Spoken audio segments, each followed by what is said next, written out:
I'm not trying to attack vegans. You know, they attack themselves. Their body attacks themselves because they don't have meat. Sorry, y'all. You know, so vegans are like, yay, the government's right. You know, because they want the government to be right. And what are you even saying anymore? At the end of the day, I'm just talking at about the end of the day, I love steak, and I just wanted to he find. felt attacked. Listen, I wanted to find a way to get meat into the conversation. Yeah. I was saying to myself, going, man, we're talking about health. We should be really talking about how delicious cow flesh is. Because what more is there to discuss? I mean, what else do you need to know? Me. We should all become blessed. carnivores. Yeah, but I was listening to a podcast recently. It was like, have you ever heard of a fat vegan? They exist. They do exist. They It's do called exist. dirty vegan, I think, Uh-huh. because they're filthy.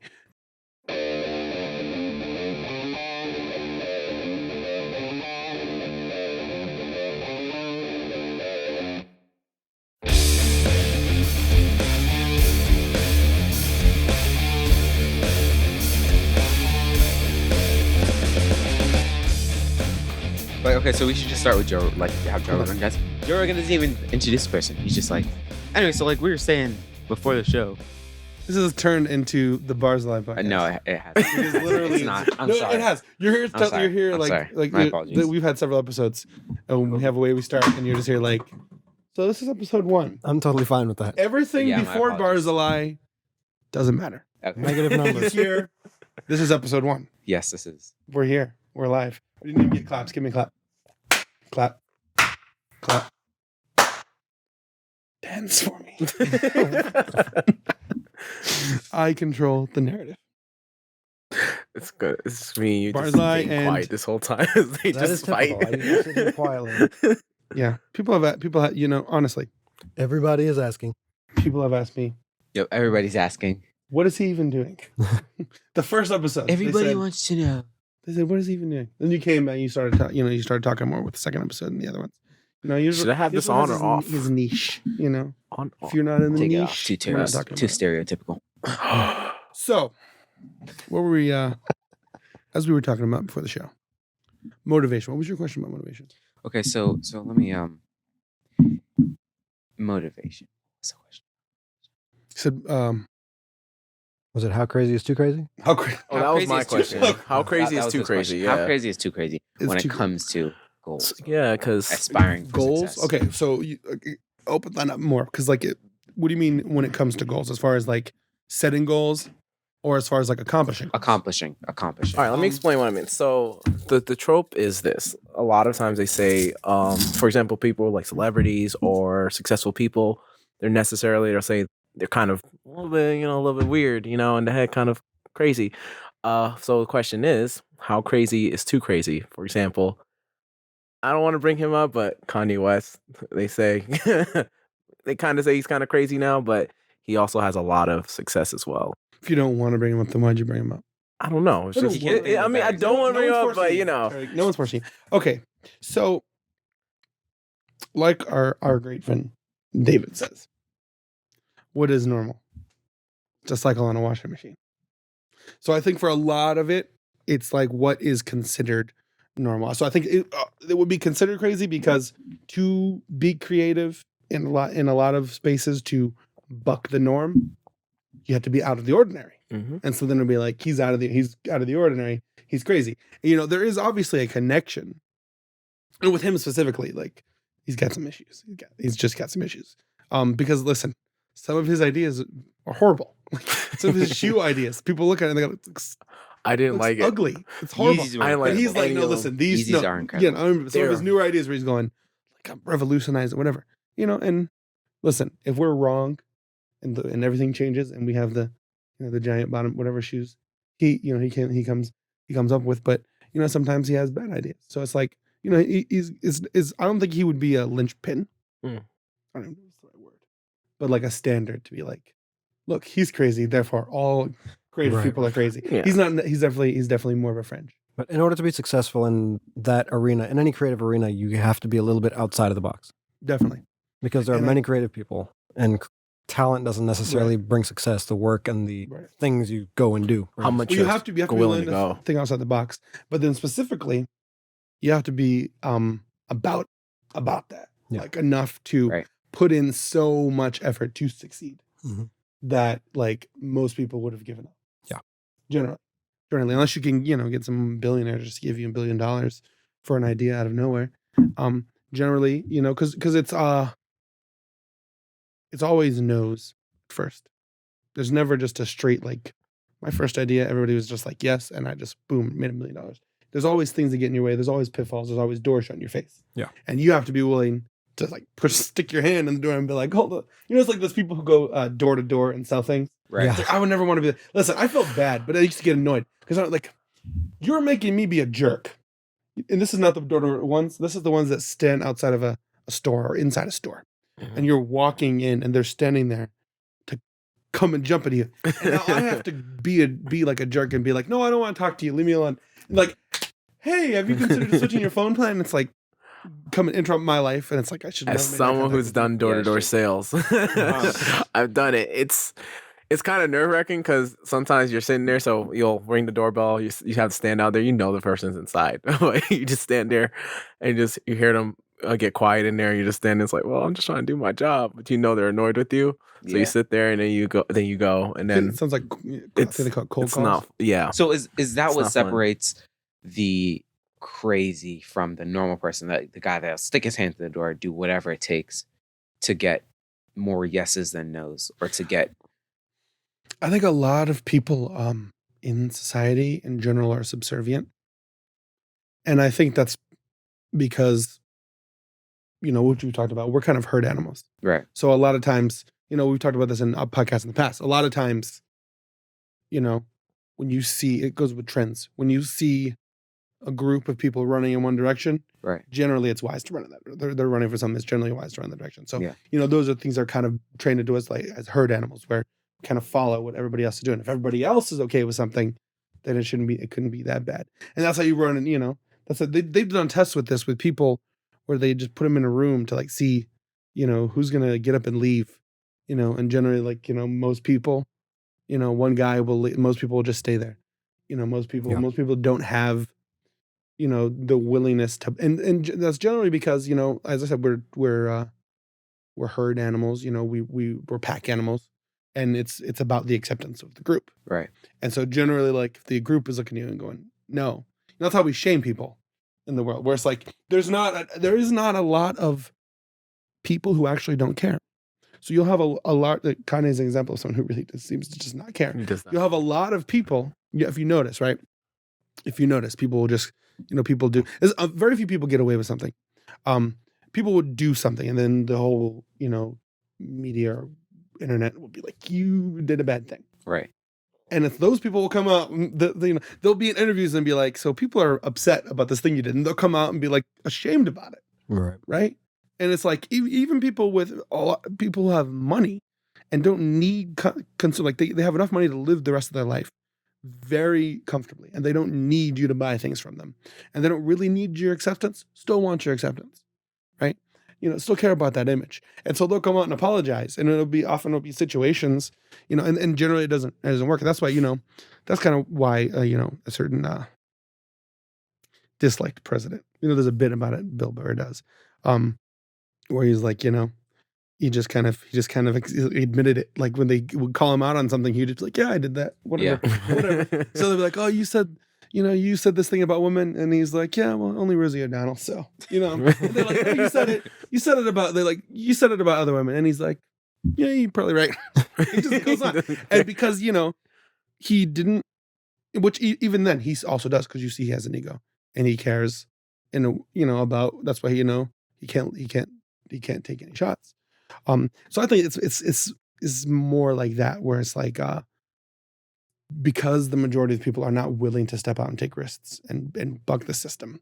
That's why it seems like, well, that person's crazy. Right. Because it does in general, it does to do truly innovative and creative things. We have a lot of fake creative people Right. in the world, specifically when you get into music now. We have a lot of fake creative people in TikTok who are now. doing like, specifically with TikTok and all these things, where they're just copying somebody's audio and lip syncing to it. And you have 100 people and they're not even doing it. They're not even actually lip syncing. Yeah. But we have a lot of fake creative people, when you come into music and things where they're not changing. It's like when music was changing, Mhm. when it was coming with rock and roll, all these different things, when it got into hip hop and like people had these newer ideas. It's like just following the vein of somebody else. Right. And it's just similar. I'm trying to get somebody else's sound. You're trying to get somebody else's sound. You're trying to, I'm trying to do, this like this other person. And it's rarely ever, the ones who do truly, the truly new things that are successful aren't the biggest names. You think someone like Quentin Tarantino in movies are just all these, Right. like, and it obviously these are all parts, but that's how our styles are created. But he isn't just like a, what some people, they have like a cookie cutter action film. Yeah. It's just a lot of explosions and the bad guy's got to be like this. And, if you look at all of your biggest even if you take movies, all of your biggest successes, your breakouts, things that changed everything, they're, you'll find them being mashups of things, but in general, all the movies that are like them came because of them. Right. It's never trying to be like something else. It's like taking parts of it, like you take Star Wars, where he's like, you take parts of Westerns and you take parts of samurai films. He took in all these different aspects, but it's not just like, I want to make a movie like that person just made a movie over there. I want to make exactly the same movie. So it seems like platforms like TikTok or other platforms like that took away motivation or creativity. make creativity. I don't know that it took away creativity. I would say that it made more of an avenue for everybody to access. so, Right. like, So it's sort of creativity more clouded. accessible. Yeah, Right. so It seems someone like it's people who sort are of specifically clouded creative. Exactly. because people will be like, I joined TikTok a year ago and I've been busting my butt, for so long to get famous on TikTok, but you're not being authentic. what I would say somebody TikTok else's did sound, is allow untalented. No, I wouldn't like to use it, but yeah, some people are untalented in certain ways. Untalented people find a way to get that endorphin, Yeah. that someone who's talented would get from getting that recognition. They're allowed to get it because they can take a video, copy it exactly what it is, and do it again. And sometimes they might add something little, or maybe they're more attractive, or they get more trope for that. and then it's like, I put in all this effort. Why am I not? I was really crazy about succeeding about this. Why am I not getting the results that I've wanted? It's hard to tell somebody because you got nothing. Yeah. You got nothing. That's kind of the fact of life, though. There's a small percentage of people that actually have the skills, the talent, and are willing to put in the work. Right. So it's now more accessible to everybody. So there's going to be a lot of just mediocre garbage. And then there's going to be a few people who actually stand out. And some people might be upset about that. It's like children. I hate to break it to you, but you cannot be anything you want to be. Yeah. That's true. Some of you That's might true. be able to be anything you want to be. Some of you cannot. That's true. But you can't just go and take children and be like, all right, listen, you're stupid, so you don't get to be a scientist, okay? Because you're not going to, so don't even try. You can't do Allowed to try, But the accessibility to, it's what we talked about with Duvall Hayes in that episode, where he said, talking about everything being so cheap, because that's what it is, where everything is so cheap because it's that cookie cutter, sort of just like, oh yeah, if you want to get some sort of followers, you just go and copy what everybody else is doing, and you add their things and whatever, and that's what it is. So you develop, there's this. It's like a hit. It's like if you take alcohol, right? You can buy the convenience store wine, okay, but that's not fine wine. You're not going to find that, and that wine will like hurt your stomach. It'll burn your stomach. But it'll do this. It'll have some of the similar effects if you're just for that short-term effect. But it's different, but to these more expensive things. So it's like, the world has gotten, and that's why you see with everything, the world has gotten into trying to make, because everything gets romanticized, the most expensive things accessible to people who can't afford the most expensive things. Right. So you're trying to make cheaper versions. And it's not the same. It's not the same. It's the same with all this, where it's like, it was a time when it was like, there's a whole vetting system to make a movie, right? Now, there's a positive and negative to like things like YouTube, because you do have like, there are some indie filmmakers out there that have done some amazing things, and there are some film people who make films like for YouTube and stuff that have done some amazing things. There's also a lot of just garbage ones. Okay, Quick question, but is it's like YouTube there was a dead whole now? vetting system where it's like, if you want to get into film, you have to get through this guy here and that guy there. And, there's negative parts, there's greed and there's all that aspects. But generally, it's like American Idol. Generally, all the people who are tone deaf get weeded out Yeah. like very quickly. That's And there's true. nobody going like, you're doing great. We're on social media. You'll have people who are telling somebody who's horrible, you're doing a great job or whatever. And so it's like, it's sad to have to, but I used to say this all the time. Someone has to be a plumber. Yeah. Okay. That's true. Like not everybody is going to be a rock star. Not everybody's going to be a movie star. Someone's got to like, and there's nothing wrong with that. But the issue is, everybody has dreams. And I'm not going to say that's the issue. But when you start teach, it's like, we've talked about this too. When you start trying to like teach people that they can, and I'm not saying it's negative to teach people that they can achieve whatever they can achieve. But when people aren't trained to be realistic and honest with themselves and have serious critical conversations with themselves, There's no way they're ever going to achieve it. But yeah, that's they're gonna think that they can achieve things that's beyond Yeah. them. Or they're going to be fine with mediocre and think which that I that's feel supposed a to be lot acceptable. of it goes back. A lot of that has to do with social media, though. Okay. No, it really does. A lot of it has to do with social media. But honestly, like for example, the whole thing when people want to become rich, social media has made it seem like it's so easy. Whereas a lot of times when people are going through those things, they don't really show you all the other things. Maybe when they got famous, they don't show you that they were hustling maybe 5 years before that. Right. Right. So when you first see it, you're like, okay, they did it. It must have been easy, whatever. And all the Instagram models. Yeah. And all It's the like failed insane. ideas and failed the things that they Right. tried and failed and didn't work. You And don't failed know. experiments, startups, Right. everything else. And I Yeah. think that's why the layers in society, that's why there's got to be the plumbers, there's got to be the dorm cleaners, there's got to be the people who Right. are at what society would claim to be the lower standards, which are most likely the more important Mhm. offices. But I think that's what gives the actors and the singers and the people who are actually Right. real professionals at their job the value. Another Because if thing everybody's is- a singer, it's like, Another thing is a lot of people don't know, but a lot of the actors that you see on regular television, especially if it's like their first gig or Mhm. second or third gig, they usually have other jobs. They Right. literally work other yeah, jobs. yeah, A See, lot of people don't know that. And from what you're saying, that is the issue. Is everyone is chasing that hit, that dopamine hit, right? And you don't realize. I was thinking about it this week. When you have like a really great day, if every day was like that, then it wouldn't be a great day, No, not at all. right? So it's like there has to be an up and down. There is in our brain the pain pleasure balance. There has to be an up and down. There has to be. So it's like because they talk about like classes and the economy, and it's like there's always going to be the lowest class. Right. There's always going to be poor people. Has to be. Even if they're making 4 times what they're making now, if there's going to have like there's always just levels. It's like someone's always shorter than somebody else. It's just like not everyone's not the same height. Everyone doesn't make the same amount of money. Everybody doesn't have the same amount of talent. So there's always, but when we're trained, right, to get that hit of dopamine, and so we're trying to make every day. That's how we get addicted, and that's why social media slid in and took that position that drugs and alcohol and all these things did for centuries, which is giving you that hit. Because that's what that is on both sides of the screen. The person who's getting the likes or the views, and the person who's just scrolling up and finding things that interest them. It's all little hits, but it makes it and less and less. I feel like I've quoted him too much, but Andrew Huberman.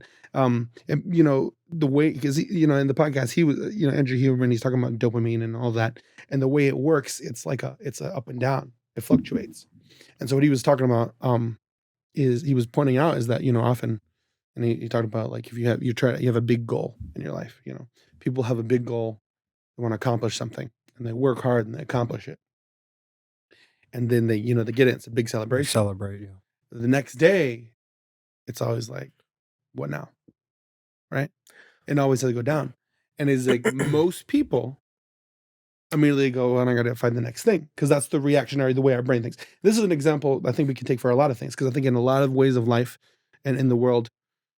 We mistake what we need. We confuse ourselves with what we think we need, with what we actually need and what's actually positive for us. And so we go, well, positive feelings, great feelings. This must be great. So it's like, well, I need to find the next thing. But it's like, it's actually a cycle and it resets. And if you ride that feeling out, that's that kind of duller or sadder feeling out, it'll reset and it'll go back up and you'll be able to, but if you don't, right, you don't let it reset, every time it's a little less. The dopamine hits a little less. And that's the issue with social media. Like on a physical neurochemical level, you're getting all these little hits. Right. And so it's like, it's very minuscule, but it's just enough to keep you going. but it's not enough because dopamine also, which he points out, it's not the reward. It's the motive. It's the thing that gives you motivation, the drive to achieve the reward.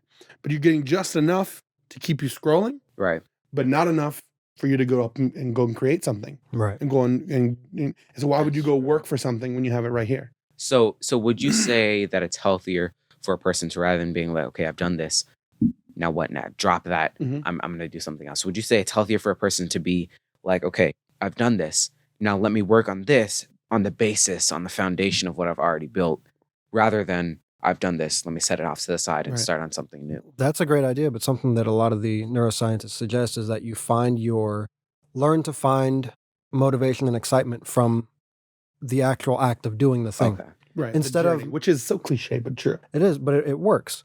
And instead of finding, like, you finish it and then you have that big celebration, or you start a new thing and you have that big celebration, find joy out of the work of doing it. Yeah. And that'll make it to where you can let just the keep going. celebration be much less. Yeah. Right. So the issue is you're driving for that hit, that celebration, and so it's not because like that's doable. There's nothing wrong with that. I think what is important is I taking got it. breaks. All right, go ahead. We'll keep going without them. Taking breaks. Sometimes you got to drink a whole bunch of liquids. Sometimes you got sometimes you got to take breaks, right? Yeah. And that's why I've been trying, dude. It's so hard, especially now with follow us on Instagram, follow us on YouTube, follow us on Facebook. With this, Let's just plug it. You gotta, Yeah. Put your at. Plug follow us right now. Okay, with this, podcast and what I'm trying to do, and If you don't know how to follow us, subscribe button. Seriously, Other- there's a other subscribe button. aspects, yes. What's our? I would grab your hand and guide you to the subscribe button, but I can't. With this is I have to be on Instagram and all this. I'm trying to post. I'm trying to build an audience. I'm trying to do all these things, so I can't put my phone away as much. I can't set the Right. then there's people who like if I put my phone away, I won't be able to contact them. And It's Right. important that I'm able to contact them and answer questions and all these things. And so it's hard because I want to because I know I've heard all of the testimony of how positive it is to just put that down and have a free and I do often sometimes just for a small amount of time, like actively go, okay, I'm just going to put this down here. So a great habit to get I would into. like to do it, but for me personally, all my jobs are literally On the your phone. computer. So Yeah. like literally, I learned something. I have an issue now. What I've been doing, because when I go to work or do computer work, I have to go somewhere new because I cannot do it at home. That's a great thing to switch when I up do the it at environment. home, it makes me just start going on other things that I'm not supposed to. So like sometimes I would literally just drive to a parking lot, set up my computer with my car, and just work on my computer. The switch in environment is Or go. great. I have to And because that's why a lot of times they focus. recommend that you don't have your job at home because you have that Mhm. relaxed feel, and it having the separation in your mind is really great. Plus, really, your home is it's great to go home away from your work. Yeah. Yep. And to me, because I used to think I used to think that was that was the best idea. Like, man, how awesome would it be to work at home? But then when I had to stay home, and I injured my knee, and I couldn't walk for 3 weeks, and I had to stay home. I was ready to get out of there. Yeah. It's the most boring thing. I'm so tired of just. It's like Walls. you're just watching Watching on time. YouTube or watching shows or whatever. I was like, I'm tired of this. I want to get out of here. I want to go away. So it's like to not be able to just kind of separate that. Everyone's different, but The great thing to do though, if you can, is like when you're working, put your phone in another room.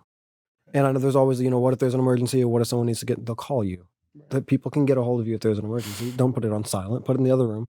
And when it rings, maybe you have a certain ringtone for certain people or whatever, but you check it, or you can check it periodically. It is great that you get up and take breaks from work every once in a while to clear your mind. Right. Then you can go check your phone as long as you don't get sucked in and stay on it for 2 hours. Right, but that's the issue because that is hard. It is. It pulls you in, man. And I know because lately it's a trance. I've been waking myself up out of it, where I'm going what am I doing? I've been trying to stop this. Yeah. It really is. It really is like a super strong magnet. Every time you wake up, you gotta check your phone. I mean, I haven't. I do. I stopped at one point. And I was like, man, I can get to work early now. And Well, then that- I went back into it again. I was like, oh man. That is another thing though about the baseline of dopamine that Andrew Huberman talks about. If you wake up and you instantly, because that's what most people do, or a Right. lot of people do, they wake up, maybe their alarm's on their phone, so to snooze their alarm, Mhm. they grab their phone and instantly they're- Exactly they're what scrolling. occurs. So you're instantly screwing up your baseline dopamine for the day. Yeah. So the best advice is don't touch your phone first thing in the morning. Go get up, either take a cold shower or Andrew Huberman recommends you go What used to help outside, me though? get some sunlight, What used to stuff help like me that. though was because I used to, when my dog was a puppy, I used to have to walk him every morning. Mhm. So that used to set me up for the day. That's great. That's I'm awesome. just mad I don't walk my dog anymore. Walk your dog. anymore. I need to start doing that Walk again. your dog every morning. Keep him on a very strong leash because it's vicious. He's not as much. Well, He only yeah, killed 2 kinda. people this year. oh. He's been walking the straight line. Oh yeah. Yeah. I have to put like metal. I had to put a bunch of sheet metal and dig. I had to dig because he would raising get a out. wolf over there. What in the world is going on? He doesn't like people, but then he likes people. But then he doesn't like Your people. dog is It's crazy. Is your dog creative? Oh, very creative. So creative. Bro, I mean, Back to the question: how crazy is too crazy? Yeah, that's true. Like Okay, so that was our original question too. How crazy is too crazy? So on the flip side of that, you hear quotes, you see quotes where it says everything is easy if you're crazy, nothing is easy if you're lazy. So you have to get a universal definition of lazy because everybody's got their different definition. It's people have romanticized craziness, and I think I think it's an essential.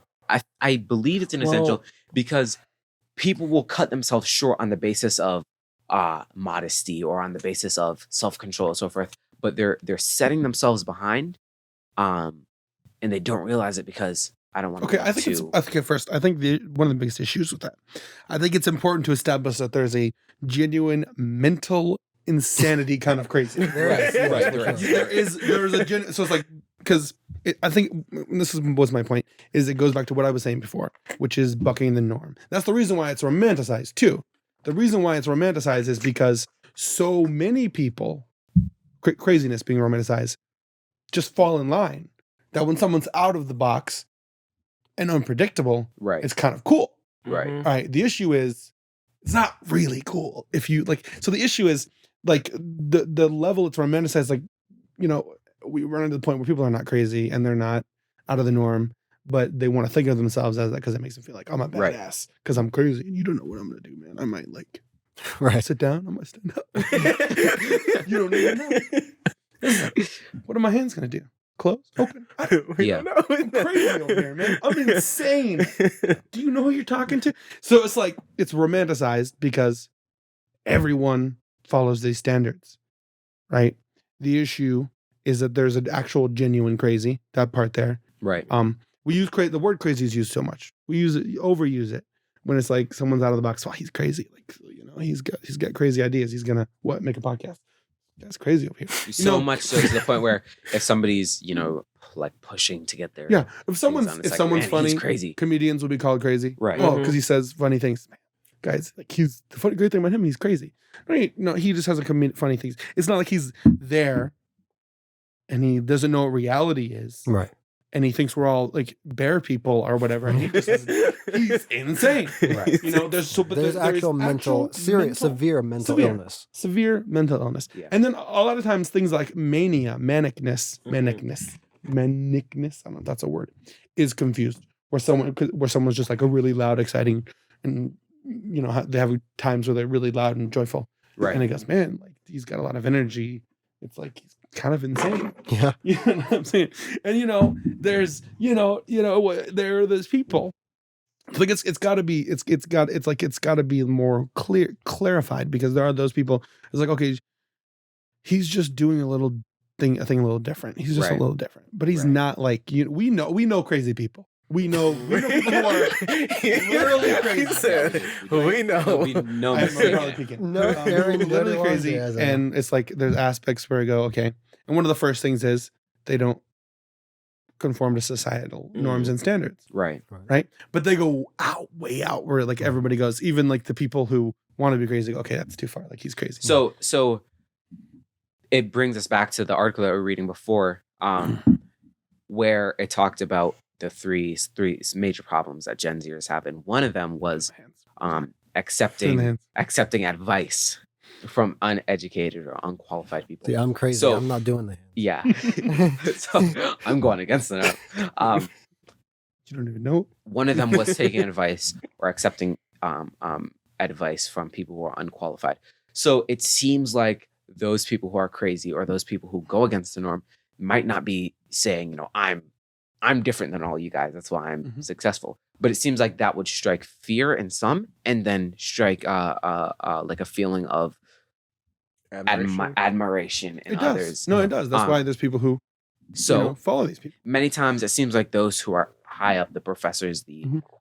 the people who have the really great training, who write these articles, who persuade students, who teach hundreds of students a year, will see an individual going against the grain and be like, okay, he's unqualified because of his methods, right? So do you think that it's possible for somebody who's crazy about what they're trying to get across be misconstrued or misunderstood as being unqualified or disqualified because of their methods? I think it's common, but I think it's important that they understand the typical methods and then know how to break them Right. in a way that's going to bring their desired result. I think it depends on what you're dealing with. Sure. Yeah. Because qualified, one, defining what qualified. When you talk about qualified to give advice, you have to define what qualified is, and it depends on the situation. So it's like, if I was to give advice to a rocket scientist, it wouldn't be really helpful No. about rocket science. So I was Right. like, well, why don't you try the flux capacitor? It'd be like, so helpful, Isaiah. Right? But if you wanted to do He might be something that I crazy, work no? in, if you wanted to learn a little bit about editing or podcast or whatever I'm doing, and I could give him advice because I have trained on those things. The thing about, I think when you're talking about dealing with professors, you have to draw a line about like science and Right. and education, because when it comes to that, it does matter to a large aspect. Now, obviously, people have had theories, but like theories they're kept in the realm of theories. Yeah. So if someone were to come up with these ideas and they're not qualified and they go like, I have an idea, the earth is flat. Well, you're not, they're not in science. Science can't just go, he might have a point there, man. Yeah. That dude might have a point. Right. When it comes into like your personal life, or when it comes into things that are a little less important, I guess, and then it really goes into the stakes at hand. So it's like, if you want to go over and do your thing, then, I might not invest if I think what your idea is like, Right. you're not going to succeed. You're a horrible businessman. You're not qualified to do all these things. Then I might not invest. But it's like, however you want to express yourself. Man. Another thing with businesses that a lot of people don't realize, though, so people who own businesses or starts companies, they're usually are the ones that take risk takers. So they'll do all the crazy stuff, right? As we would say, crazy, or went above and beyond. However, sometimes I'm talking from experience with dealing with people, they don't realize what the ones that are successful. There's a reason why they have departments, because at the end of the day, when you get to a certain level, you're kind of, the way your brain works needs certain people that have that kind of like for some people, say school teaches you how to go follow the quote unquote structure. Okay, so let's Right. talk about that because I read an article a couple weeks ago about it was either the Ottoman Empire or the Empire, the Mongolian or whatever. But hundreds of years ago, their society was built upon every man, every like member of society knowing what their place is and learning as many trades, doing as many things as they can to properly contribute to the community. Nowadays, it seems like you have specified, this guy does heating for apartments, this guy does heating for houses. It's like, it seems like there's specifications, and it seems like it makes more of a society where people are like, okay, well, I'm not qualified to do that, so I'm going to stay away, right? I'm not going to get involved in this. I have a degree in this. I don't have a degree in that. So I understand this more than I do that, so I'm going to stay away from it. It seems like that could be so you're saying we should be free to like change what we want to do, right? I think that's correct. I think the majority wise, We are. but the problem we are is free to. the problem We are free is to. like, for Literally, example, we're free to. Well, But not really most of the free time, to. people will be Yeah. like, "Hey, that's not your area. All right, like back off, stay in your lane." Okay, you know. so because I think it depends on what you're dealing with, though. Yeah. Because like one, if you're just gonna not do any research and any footwork, then yeah, I'm a surgeon, guys. I'm a surgeon. That's exactly what I was Hey, let me open thinking. this. Yeah. No, it's like, 'cause so I understand what people do. I'm a At the same, doctor. like a great example is like what was going on with the virus and the whole world there, and people were going, "Well, you're not a doctor, so you shouldn't say anything." So there's two different sides to that, because it is true, if someone just starts throwing some ideas out there, Like, well, I heard whatever. But when someone starts stating, data and being Right. like, well, the doctors are saying this over here, these doctors, then it's like there's some backing there, right? And there's a difference between like just stating something and just theorizing. But it got so insane because it started got off dangerous. from a solid point, which is like, people who don't know about things shouldn't be just like jumping in and give. But it got so insane where people who, right now there are doctors, there are experts. I think on Joe Rogan had the guy who patented the vaccine, the way they do the vaccines. I'm trying to remember. It's like the I can't remember the word for it. There's something vaccine, whatever. The way they do the vaccines. And he was questioning the efficacy of them. Joe Rogan was, or the no, guy? the doctor was. Okay. The guy who and they're like shutting him down, canceling him. And he created the patent. Yeah. He had the patent for it. So like he had people. There was people who were legitimate experts, but because they were bucking what other people are saying, they were being shut down, and it got so insane. And then now there's a lot of backtracking coming back. Yeah, I watched this hilarious compilation just today, where they were like had like certain world leaders and people who were like, they had a cut back and forth where like, if you get the vaccine, you're not going to get COVID, and it showed them getting the vaccine, and then it would cut to them going, I have COVID. Yeah. You know what I'm saying? So it's like there's a lot of things that now, as things have kind of ironed themselves out and played out, you see that they were wrong, and the people who were questioning them were right. Mm-hmm. And so it can go too far. I don't mean to go backwards in the conversation, but we already talked about those who are, designated as unqualified to give advice, which it's crazy because prior to that interview that the doctor did with Joe Rogan, if you in the medical community, if you were to question what that guy had to say, you'd be like, do you know who you're talking about? Right. But after that interview, everybody's like, all right, dude, just because he said that, totally disqualified. So it seems like whether a person is qualified to give advice or unqualified, it's seems like it's more of a personal. There's more of a personal rubric to that. Yeah. Because that doesn't change the facts that's true. of the matter, but people's personal values and views are going to get spewed all over the internet and everything else, and it's going to make a stir. Which comes down to the whole thing where they say, because there's a point where so much information can become a problem in a sense. If that it's great to have information, but for example, I can search up, like I've heard this also on a podcast before. There's like, I can search up, is coffee bad for you? You can find stuff that says coffee's bad for you. Search if it's coffee great for you. I can find stuff that says coffee is great for you. Right.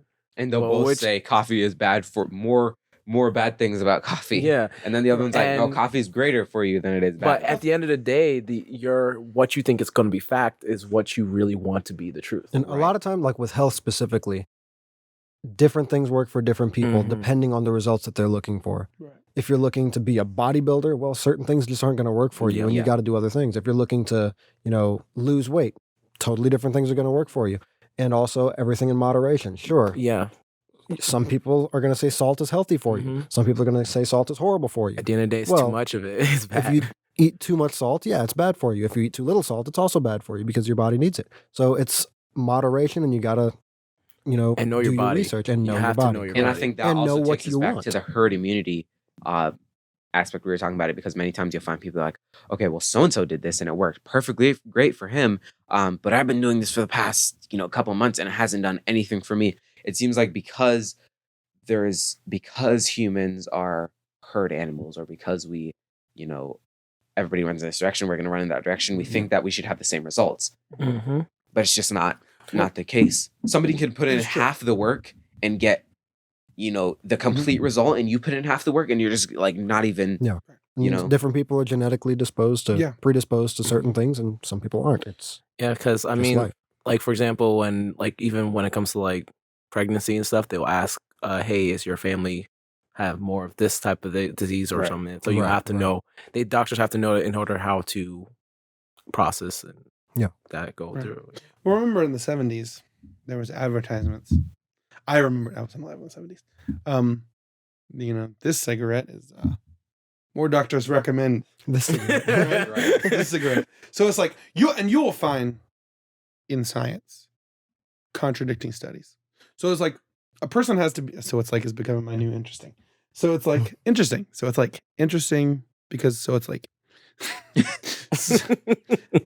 you have to be able to properly suss out information. It is true in situations. That's why it's what you said, which is why it's important to go in with an open mind when you're trying to inform yourself about things instead of going in to prove yourself, which is difficult to do. Yeah. But you have to be able to properly suss out information because you can read these articles and it'll give you basically the pros and cons, and you have to be able to put these two together because there's a lot of things where it's like, yeah, if you do this much, you know what I'm saying? It's like sunburn. Yeah. You know, it's like the sun does things with vitamin D, but at the same time, if you're just out there and you're burning your skin, you're gonna have some issues. Right. So it's like there's different, there's different aspects. So it's like coffee isn't because coffee affects people in different ways. Some people get tired when they drink coffee. Some people get jittery. Some people have to use the bathroom a lot. Some people actually, get the effect. So it's like coffee effect. It's the same thing with alcohol. Like some people, there's like basically two kinds of people, the way alcohol affects them. And one kind is more likely, more at risk to become alcoholics. Right. Because you have the people that just makes them tired and you have the people that enhances them and makes them the life of the party. And so, those people feel those positive emotions more. And so they're more likely to become alcoholics. So all these things do have to play out. It's water. Just got to specify. It's delicious water. The federal government just recently came out and labeled red meat as a carcinogen, which basically means it causes cancer. Right. Right. So, you could be like, listen, I feel about that. We should all be vegans and vegetarians. Yeah. But then there's people who have, like, there was a lady who got in trouble. Who got in trouble by the vegan community because she was a vegan influencer. Mm-hmm. And then she came back and changed to the carnivore diet of all diets, which is literally just meat, basically. And she was like pointing out all these health issues she had with being vegan. I'm not trying to attack vegans. They attack themselves. Their body attacks themselves because they don't have meat. Sorry, y'all. So vegans are like, yay, the government's right. Because they want the government to be right. And what are you even saying anymore? At the end of the day, I'm just talking about the end of the day, I love steak, and I just wanted to find. He felt attacked. I wanted to find a way to get meat into the conversation. Yeah, I was saying to myself, going, man, we're talking about health. We should be really talking about how delicious cow flesh is. Because what more is there to discuss? I mean, what else do you need to know? We should all become carnivores. Yeah, but I was listening to a podcast recently. It was like, have you ever heard of a fat vegan? They exist. They do exist. It's called dirty vegan, I think. Because they're filthy. Because if you just eat pasta, which is vegan, right, and pasta sauce, you know what I mean? Yep. Right. So like, it seems like more individuals, or generally it is the case that more individuals will go and look up something or go and immerse themselves in a certain topic, already going in with a mindset. Okay, this has to be, because if you go in with a clear mind, if you go into a situation, go study something with a clear mind, and you entertain both sides, you'll understand that, whether you're talking about the vaccine, there are those who got the vaccine, but still got COVID on multiple occasions. There are those who decided not to get the vaccine and still got COVID on multiple occasions. So it's like, many people will look up, does the COVID vaccine stop you from getting COVID? Already in their minds, like, it has to. It's a vaccine. Like, a vaccine stops you from getting stuff. And then once they get it, it's like, no, I must have contracted it some other way, or the vaccine must not have been a strong enough dose. At the end of the day, is how your body operates to it. Right. But I think it's major, like really, really major, for people to address a topic, especially something they don't know about, with an open mind. Being able to entertain it, if it can go south, and it can go just as you planned it. The issue is everything's just so polarized. It's almost impossible. Right. Because everything is so massively polarized. Going in, what gets you to look up the topic is the argument that you just got into. And then environments, like, if you're in the middle, you're on the wrong side. Yeah, you're on the wrong side. And people buy so hard to one side of an argument that they don't entertain any other possible solutions or any other possible it's confirmation bias. Yeah. So they're closed to any learning or any growth. I feel like you should always come at things moderate and then make your conclusion after getting all the information. Yeah, exactly. Of course, that's easier said than done. Yeah, it is. It really is. As I said, because you're coming in generally you're coming in from A hearing, perspective. the argument. Yeah. And at the same time, more recently, and that's, usual. This is why I mentioned, now you're going to see it, bring it full circle. Meat is great for you. There is a time when people would believe that the government standards are right. Mm. So it's like when the people, who have the accepted authority, they're the qualified opinion, Mhm. have their own interest in what you believe. We run into the position where they're keeping things from you or just lying straight to your face because they don't want you to believe something. So then that just adds to the polarization, because that's really what actually fuels the conspiracy theory part of it. Right. And then specifically when you call people conspiracy theorists on things that are just like if you question the COVID vaccine, you're a conspiracy theorist, and then you end up being wrong. Right. You know what I mean? He's like, well, it's at the same time when you were saying, it's like, yeah, but a person shouldn't jump to, which people are doing now, which is on the opposite side, which is like trying to put together like the vaccines causing heart failure, and saying like, oh, the football player who had the heart attack on the field, Deshaun, I can't remember his last name. I just know Deshaun because I was like, that's a interesting name. Stop. DeMar. DeMar Hamlin. See, he's our football expert now. You're a sports expert. And then because then you start seeing these other things. Like, oh, here's a comedian she was talking about how she had got the vaccine and she collapsed on stage. So we're seeing some evidence here that a lot of evidence that the vaccine might cause your heart to explode in your chest.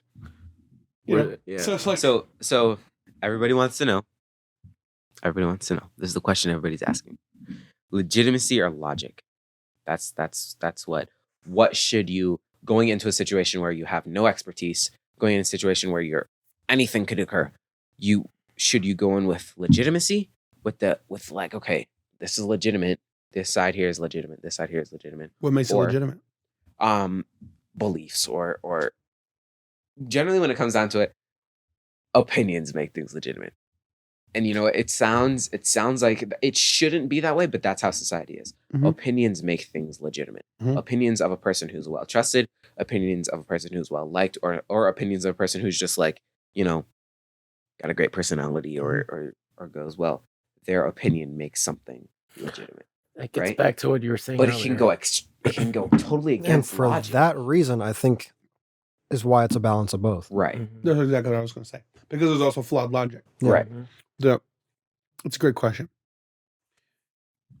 For all the things I just said about sometimes the people who are supposedly legitimate, it reminds me of the people who believe in the Bible, and then like certain things are mentioned there, like you should do this, you should eat this, and then to scientists who come out and say eating that is bad for you. Right. Right.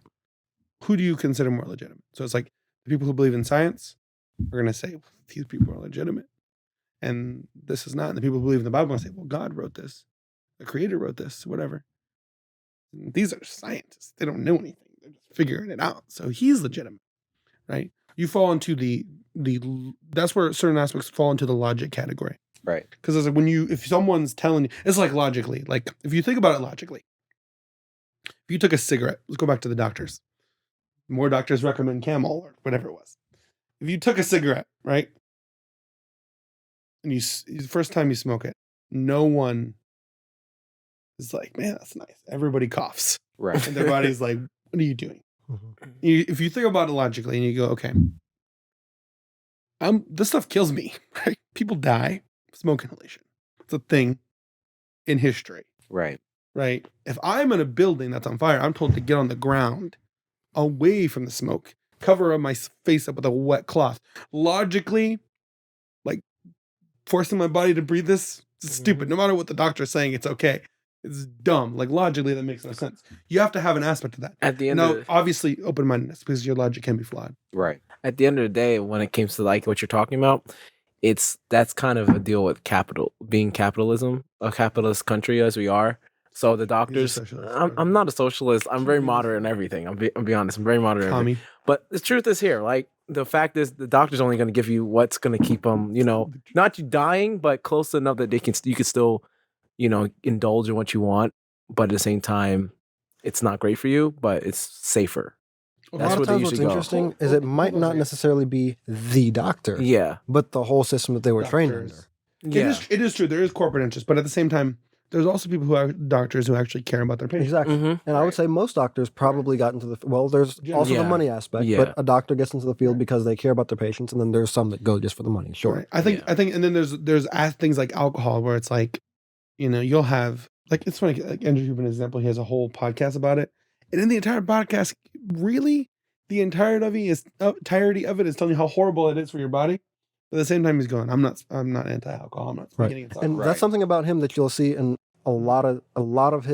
in most of his interviews and most of his podcasts. He tries to make sure he takes the approach that he says, I'm not condemning this. If this is what you do, I'm not fixing to sit here and tell you that you're But going you to see, die. what you see is what doctors, all doctors will do that. Yeah, it's a So generally, your disclaimer. doctor will be telling you, like, listen, you shouldn't do it. But if you're going to do it, do this. It's like if you take Yeah. pork. Like pork, this just has these worms in it. Right? It's like, people know that. We know Right, that. It's right. like scientific. It's been Like, proven. I mean, trickness has people eggs. It tried has it, these yeah. worms in it. Nobody should be eating worms. But I tell you, like, well, listen. Well, they're parasitic worms that will actually. yeah. Yeah, if you're gonna, well, you should eat worms in general. It's like, I'm just trying to tell you, some worms, the You know, non-parasitic kind, The non-parasitic ones are okay. those Yeah, are the best. perfect. Those are But the you best. gotta stay away I'm from the saying how parasitic much worse it is because they're parasitic and will actually invade Most your doctors body. recommend non-parasitic ones. Yeah. But they'll say, well, listen, if you're gonna do it, So if you mean like the amount of worms that you eat in like ketchup or Yeah, something from yeah. smushed tomatoes, that's a different kind of worm. and Yeah. it's smushed. Smushed worms, everyone knows. Smushed worms are no okay. longer a threat. Oh, that was a worm. Chill out. It was smushed. Listen, it's mashed Right. because of your mashed potatoes. So this is basically what occurred in the community, in the health scientific community. It was like basically, okay, well, if you're gonna eat pork, Yeah. you need to heat it past this. That's what I was trying to do. Yeah. Which we can go into the science about how that doesn't really kill them, but specifically the eggs. But you run into a lot of situations like that where it's just like the people themselves They're going to do are it doing anyways. Right. It's like with cigarettes. And people they'll tell them you shouldn't smoke cigarettes. Give them the best but option. try vape. Well, now vape is Worse. Worse. Yeah. Yeah. so it's like the people themselves have the things that they want to do, and the doctors are kind of just like, it's not like it's not If because the you're way you gonna do described it, it, it's not do like the it like doctors this. are there. Going, Yeah, like, not always. let me get as much money. Oh, No, that's not what I was meaning. it's more like, I was trying to explain let me just that, try to yeah. help you survive because you're not actually doing what I tell you to do in the first place. When I tell you, a lot of the doctors, when I tell you shouldn't do this, Yeah. you're gonna keep. But doing for example, like the one you were talking about, they probably was endorsed somewhat with money, somewhat Mhm.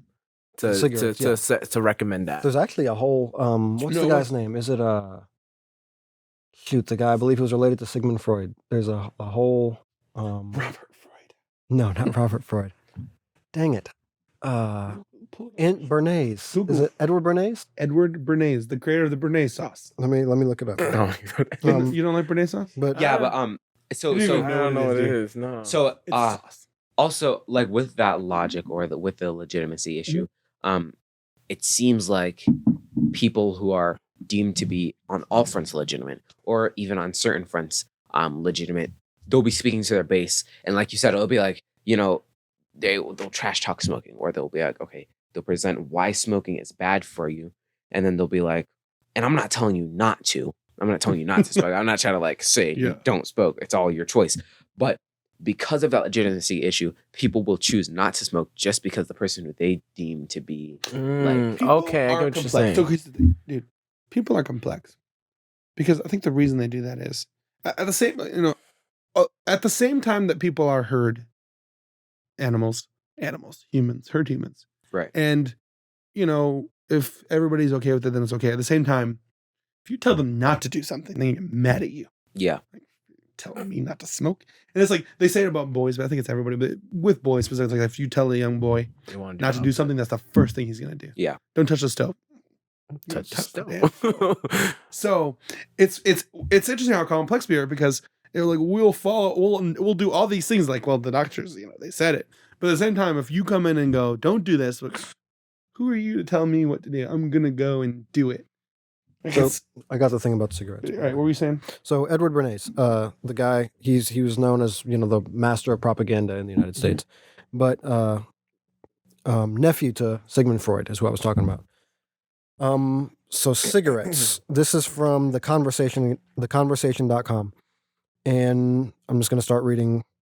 Sort of in the middle of the article here, it says Bernays acquired an impressive list of clients ranging from manufacturers such as General Electric, Procter & Gamble, and the American Tobacco Company, the one we're highlighting, to media outlets like CBS and even politicians. His publicity campaigns were the stuff of legend. To overcome sales resistance to cigarette smoking among women, he staged a demonstration having fashionable young women flaunt their torches of freedom. So he's playing on the ego and the mental state, especially, you had the feminist movement coming out at the time and the women's rights and things like that. In the 1930s, he promoted cigarettes as both soothing to the throat and slimming to the waistline.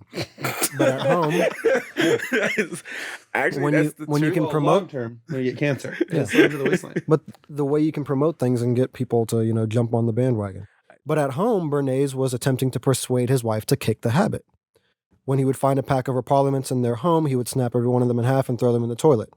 While promoting cigarettes as soothing and slimming, Bernays, it seems, was aware of some of the early studies linking smoking to cancer. And there's a few other articles that I ran across just briefly looking at them.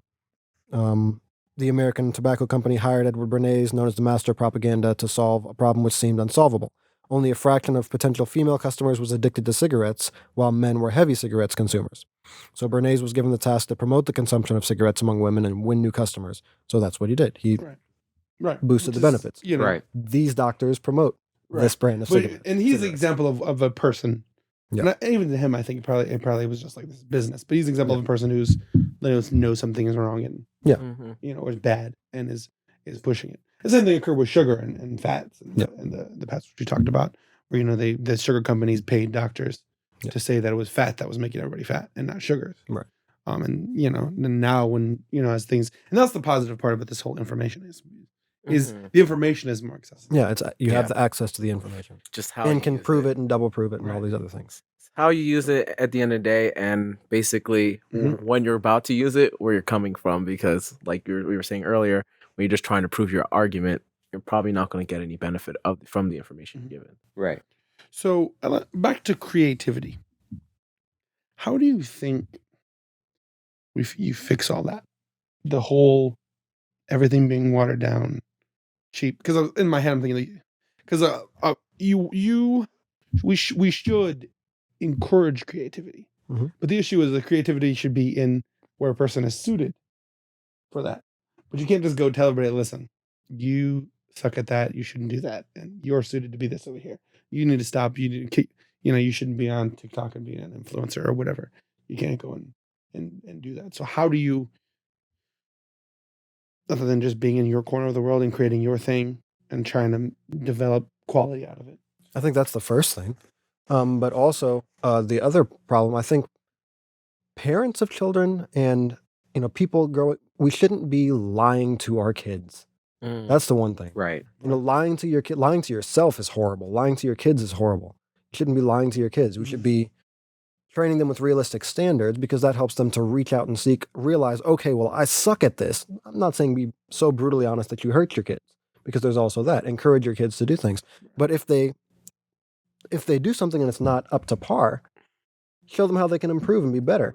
And if you've trained them up properly, they're not going to be just hurt and demolished because you told them, well, this wasn't the best. Here's how you can make it better. They're just, oh, I can make it better. And then they go and they make it better, and they're constantly making it better, and then they develop that creativity. That's how it could be done. Instead of just, they draw something that doesn't resemble any sort of animal and you tell them it's the most beautiful cat that you've ever seen. That reminds me of that video setting with the them up little for girl failure. who drew her dad and mom. Yeah. And it was so terrible. The dad just started busting out laughing. Yeah. I think that's a major. I think that's a major one. Another thing too is showing people what's in it for them, because many times people will think, all right, so what I'm going to do is I'm going to make this TikTok. I'm going to be famous on TikTok, and I'm going to get a bunch of money, and that's what I'm going to get it for. But then quality suffers drastically. Right. There are people who have been in the business for a long time. Big movie makers, people making deals, $1 million deals every year. And they're like, I am not satisfied with anything that I'm doing. Yeah. Right. I think it's goes well with showing people what they're doing is going to better society and how it's going to better you, how the satisfaction that you're going to get from it. Because honestly, you can be like the craziest creator on TikTok making the most money and not be satisfied with anything that you do. At the end of the day, that's where they suffer from burnout. Yeah. That's what it suffer. But like what you were saying, David was saying, it was the thing you have to find the joy while you're doing it. Right. Yeah. And I think there's an interesting a lot of interesting perspectives to look at when you're talking about they're never satisfied with what they do, because that is one of the marks of a very creative person. Is in their mind, this could be so much better. Exactly. They see a much better vision and they want to make it better. Exactly. And they almost never get there because you have to release stuff. I don't know if you've ever like gone back and watched any of the like Michael Jackson's production sessions or anything like that, and how meticulous he was, and the producers and engineers that he worked with to get everything so perfect, and how all the different takes he would have and all the different things. He was very, very particular, and he would have a certain sound, and he would fire people if they didn't get the sound he wanted. Right. So he was very particular, and that's what made him successful. He wasn't just lucky and everything else, although I'm sure there was some elements of that in there, but he was very particular, and that's what got him what he wanted. There's also people that take it to another extreme. Dr. Dre, for instance, who everyone knows as an extremely great producer. How many albums has he put out? Because of how particular he is. Right. He hasn't put out, one album? But the ones that he One and a did half? were like, You know? they went crazy. There's albums that he's been trying to produce for years, but he even says, I have a problem with, I want it to be so perfect that I can't put anything out. And that's not great. Yeah. So there's a balance. There's a balance. Sometimes that imperfection is what actually makes it nice. Because you have stuff that's so perfect, so auto-tuned, so this, so that. And it's like, well, where's the flavor? And those people who strive to get the perfect tone who are like hard on those who are working on them are probably 2 times as hard on themselves. Exactly. So another thing too is that we need to minimize the use. Balance is the key to life. Balance. And then minimize the use of the quote, don't be so hard on yourself. Right. Because there are times you got to be harder on yourself. Yeah. You will have to be harder on yourself than you are on everybody else. Yeah. To get what you're working for. Okay, so I asked 7 billionaires, what's the secret to your success? They all replied, how'd you get my mansion? All right, Loyalty. listen. The government just interrupted our podcast. Yes, they did. It was really insane. Let me tell you, man, when the men in suits come, you don't even know what you're going to do. You don't. We had an intermission. It was unexpected because, as I said, the government interrupted us. But we're back. We're here. And stronger than ever. The United States government can't keep us down. We're alive. FBI, Claps. open up. Claps. Clapter. Let's clap for us. You realize how confusing that is going to be to sync up? Yeah. Well, no, you can start at the beginning. Let's start at the beginning. Let's see what the first claps that were separate. Because you clap and then I clap. Okay, yeah. And then they clap together because they're rookies. And Wait, we didn't clap together. yeah, you both clapped at the same time. It doesn't matter. Let's go. All right. We're professionals. Toxic loyalty. Let's talk about that. When loyalty becomes toxic, is it when you're toxic to the? I was gonna let it just sit in awkward sounds. Oh.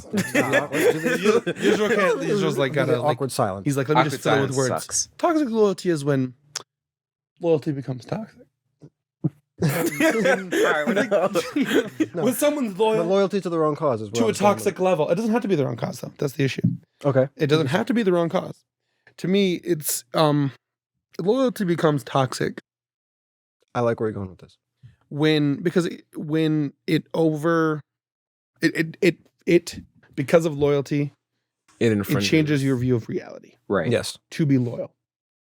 Situations where out of loyalty for something, you don't even consider the possibility of something else. Mhm. One of the biggest examples of toxic loyalty would be those cults where people like killed themselves. Right. Because the guy said that's what we're going to do. And they're so loyal. They were like, and you have to someone had to be there going, is it smart to drink poison? I don't know. Yeah. But out of loyalty, more than likely, because I think that's an aspect of it. It's not just like, I don't have my own thoughts.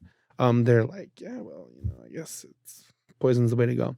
You know, a You lot think of trust is different than loyalty trust is definitely different. Well, okay. because those people that probably was like, this probably isn't the best thing to do, but I trust this person wouldn't give me the wrong advice. okay, and I but- trust that something. But So I'll do it. okay, but trust, I think they're synonymous. Okay, that's why I was asking. I think they're synonymous because, you know, generally loyalty comes from trust. Right. Once you, it's inevitably tied together. Yeah. You really can't be loyal to someone who you can't trust. Yeah, I would say they're not necessarily the same, but they're definitely tied They're together. very, very similar. Mhm. They're definitely very similar. And when Because you can be loyal to someone without trust Right. too. I figure what blind loyalty. Would it be, or would that be more of what you're trying to say? blind loyalty is toxic loyalty. Yeah, that's what I'm saying. I use the word toxic because I think it really, it doesn't necessarily. So as I was saying, it doesn't have to be the wrong. You can be toxically loyal to the right cause. Yeah. Right. It doesn't necessarily have to work out badly in the end. It doesn't necessarily Yeah. have to. So it doesn't necessarily have to become toxic when it's not so negative. To me, not being willing to consider things is toxic in general. Yeah. Mhm. To me, but other people might disagree and might not see it. But to me, like if you're not even willing to, confirmation bias to me is toxic, Mhm. even though it doesn't necessarily, like it isn't a scourge of society. Well, as In kids, some when situations. I say we, I mean me and you. We're taught to prove everything. You know, Right. do your research, do your studies, back everything up, make sure what you are told is facts, and if it's not, make sure you can prove that Prove as well. Y'all weren't, and that's why we're better than And you. Yeah. well, Like, I didn't hold grow up. up. I didn't necessarily- Hold up. I grew up as a kid with him, so Thank I you for grew agreeing. up. Hold from- up. See, the point I'm of that is saying- when you start running into people who I'm tell being you, toxically loyal. yes, this thank you. cause. See, you can trust me. Nice. Don't jump off a bridge. If you jump off a bridge, you will fly. Which one? So Which one? the one by the lake. So it's a dam. It's not a bridge. You do realize you're drinking his Kool-Aid, right? That is a great point. That is a great point. But I'm ready to go. I'm ready to go already. He's done Chef. everything he could. To loyalty. Of course, this is water, different water. I completely okay. Yeah, yes, proven. But when you run into people who go, well, it doesn't matter. So that's What the the issue. proof says, We're talking to the other people when they have that loyalty already, and the issue is because it isn't separate. Like a person, you talk about trust. A person can prove another person Right. and develop a loyalty, but later on, you're not proving them. Right, because you just believe So that. it's like you everything could they sit say down. It's will like be you true. could take scientists. Like you could take scientists and prove all these things they're saying, and then develop this sort of loyalty. Mhm. And then later on, they can be mistaken, Right. and you're not even examining the data because you've just built up a trust. Yeah. But so I want to go back first to the toxic aspect of it because I don't want to have to spend the entire conversation separating blind and toxic loyalty. Right. Loyalty to me, blind loyalty. It's my definition of toxic. I understand why somebody would disagree, and they would have a point. Some people might disagree that blindness loyalty isn't necessarily toxic, but to me, the idea of just completely trusting in something without checking it, improving it, and allowing it and trusting it into the level that you're willing to discourage all other just not even consider the possibility. You're willing to lie, protect, and defend it. You know, where you get to the point where it's like, to the point where, this person or this thing is incorrect, and deep down you know it's incorrect, but you're willing to profess it as correct to everyone and defend it and fight for it. Right. I think all of that is toxic. Sure. So I All think of that I feel it's necessary to really set this in stone from every aspect of it, even just to the point of just not even being willing to consider, eliminating all that. I think if you're not even willing to consider 1 + 1, 2 + 2, 3 + other information coming in and just look at that, that's toxic. right. I think it's toxic. I think that toxic loyalty and blind loyalty can be, I think they're interchangeable, but the variation between them, one to me is blind loyalty is, They don't know I any better. I don't know any better, right? Mm. Or it could be, I don't know anything about this. Right. They have no way to know any better. Like the Right. doctor says Right. something and you just have to go with their diagnosis. Right. It's- You just that's go with the understandable. diagnosis. It's like, That's understandable. blind loyalty is, I don't know why he's telling me to jump off the bridge, but I'm loyal. So I'm gonna Toxic jump off the loyalty is bridge. more extreme. Right. Was where- Right. I'd say it's more Toxic extreme. loyalty is like, okay, I know if I take this, it's going to shut down my body slowly but surely. I know if I do this, I'm going to, jump thousands of feet to my death, but I'm still going to do it because I trust this guy. I trust this guy. I'm I loyal think to this I'm guy. gonna grow wings. it's important to be able to be critical Mhm. and honest about your leaders. Right. Both of those. You have to have both because you can't be overly critical. You have to have honesty. But I think it's important to be, and if you're not able to do that, I think that's toxic loyalty. And there are situations where, we know where people are not able to criticize and go, okay, I think that was wrong. It's got to be right. It's got to be a reason. Okay. And I think, and I can say, well, I think the reason is wrong. And it's like, well, I'm not even, no, like Just leave it. we can't, no, Yeah. it's got to be right. Those I think that's an issue. I think that's a significator. What is a signal? What does it signify? A thing that signifies something is what? A signifying mark, an indicator. An indicator. Yeah. Thank you. Man, you're the worst. There's a consultant, No, I'm sorry. consultant What? there's a business consultant who's made a series of books. His name is Paul Newman, not the actor. Not the actor? But he said he went into companies in his greatest time as being a consultant. He would go to companies and just convince the boss or get the boss to get rid of all the yes men, because there were some companies that he had worked on prior to these ones that he took over, where there were obviously yes men. If the boss said do it, you do it. And after he stopped consulting that company, the company just crashed. Right. So the next company that he consulted, he sort of did it like sort of like theorized. So if I get rid of these yes men, or if I start getting these people to think on their own, will the business do better? And the business did much, much better. Right. So in his methods moving forward, he'd be like, okay, if you don't have employees, if you don't have direct reports that will say, you sure you want to do this? Like, all right, I'm looking at the data and it doesn't look like it'll do too well for us. If you don't have those people, you're not getting anywhere. Right. That's what makes a team work, is the Yeah. input from Right. everybody. At the end of the day, growth only comes from questioning things, Right. because you can't go further without questioning to improve on what you're Guaranteed. doing. And another thing, I think for example, why everyone likes, like, for car company Toyota, right? However people want to pronounce it, but Toyota. So the way How do other people pronounce it? I used to say Toyota a lot. I've Oh, heard Toyota. Toyota, Okay, yeah. that's like a Texas thing. Yeah, Toyota. Toyota. Oh, yeah. But anyways, the way they function is they do let their employees Exactly. tell them if something's going wrong, and they will take everything back and start it over again. Tesla's similar. Yeah. Right. Listening is important. I think there are people who want yes men, though. That's the thing. There are Right. people who want yes men, but I think as a wise, effective, but wise leader, you want people around you who are willing to challenge, are able to challenge. Now, I think it in the right way, because as a leader, there has to be a certain aspect of loyalty. Mhm. When it comes to, especially if you're dealing with emergency situations or whatever, Right. to be able to go, like, if you're dealing with an emergency, now you can't have an argument and a discussion on what you should do. Yeah.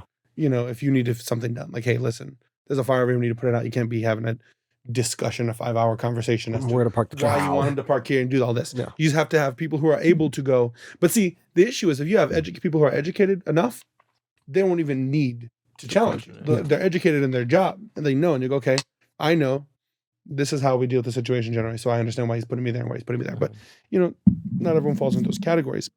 But there, so you want these people, but you don't want people to challenge, like, you don't want it disrespectfully. You don't want a challenging where it's like a refusal to do what you say. You want an aspect of loyalty, but you want people to be able to go, hey, I noticed you did this. I don't think that's going to work. Well, it's loyalty and respect. Yeah. Right. You need an aspect of that with loyalty and respect. But you need that challenging. And a lot of people fall into the pattern of like, oh, you should just like be a yes man, and like, oh, why would you challenge somebody? And you there are people out there who want that, Right. who want someone to tell them yes. And when people give them a little bit, it's like, no, you don't have no right to question me. Which It's generally a bad sign. it's a bad sign, but if you really, really want yes men, you have to put a lot of trust in your judgment. You have to put a Yeah. lot of trust. And you can't blame the yes man when he did what you told him. Right. And he screwed up. You have to take a lot of responsibility, know what you're dealing with, and have really great judgment. Because there's never going to be a situation where something can't go wrong. Yeah. And I would say on the flip side, as somebody who's a follower,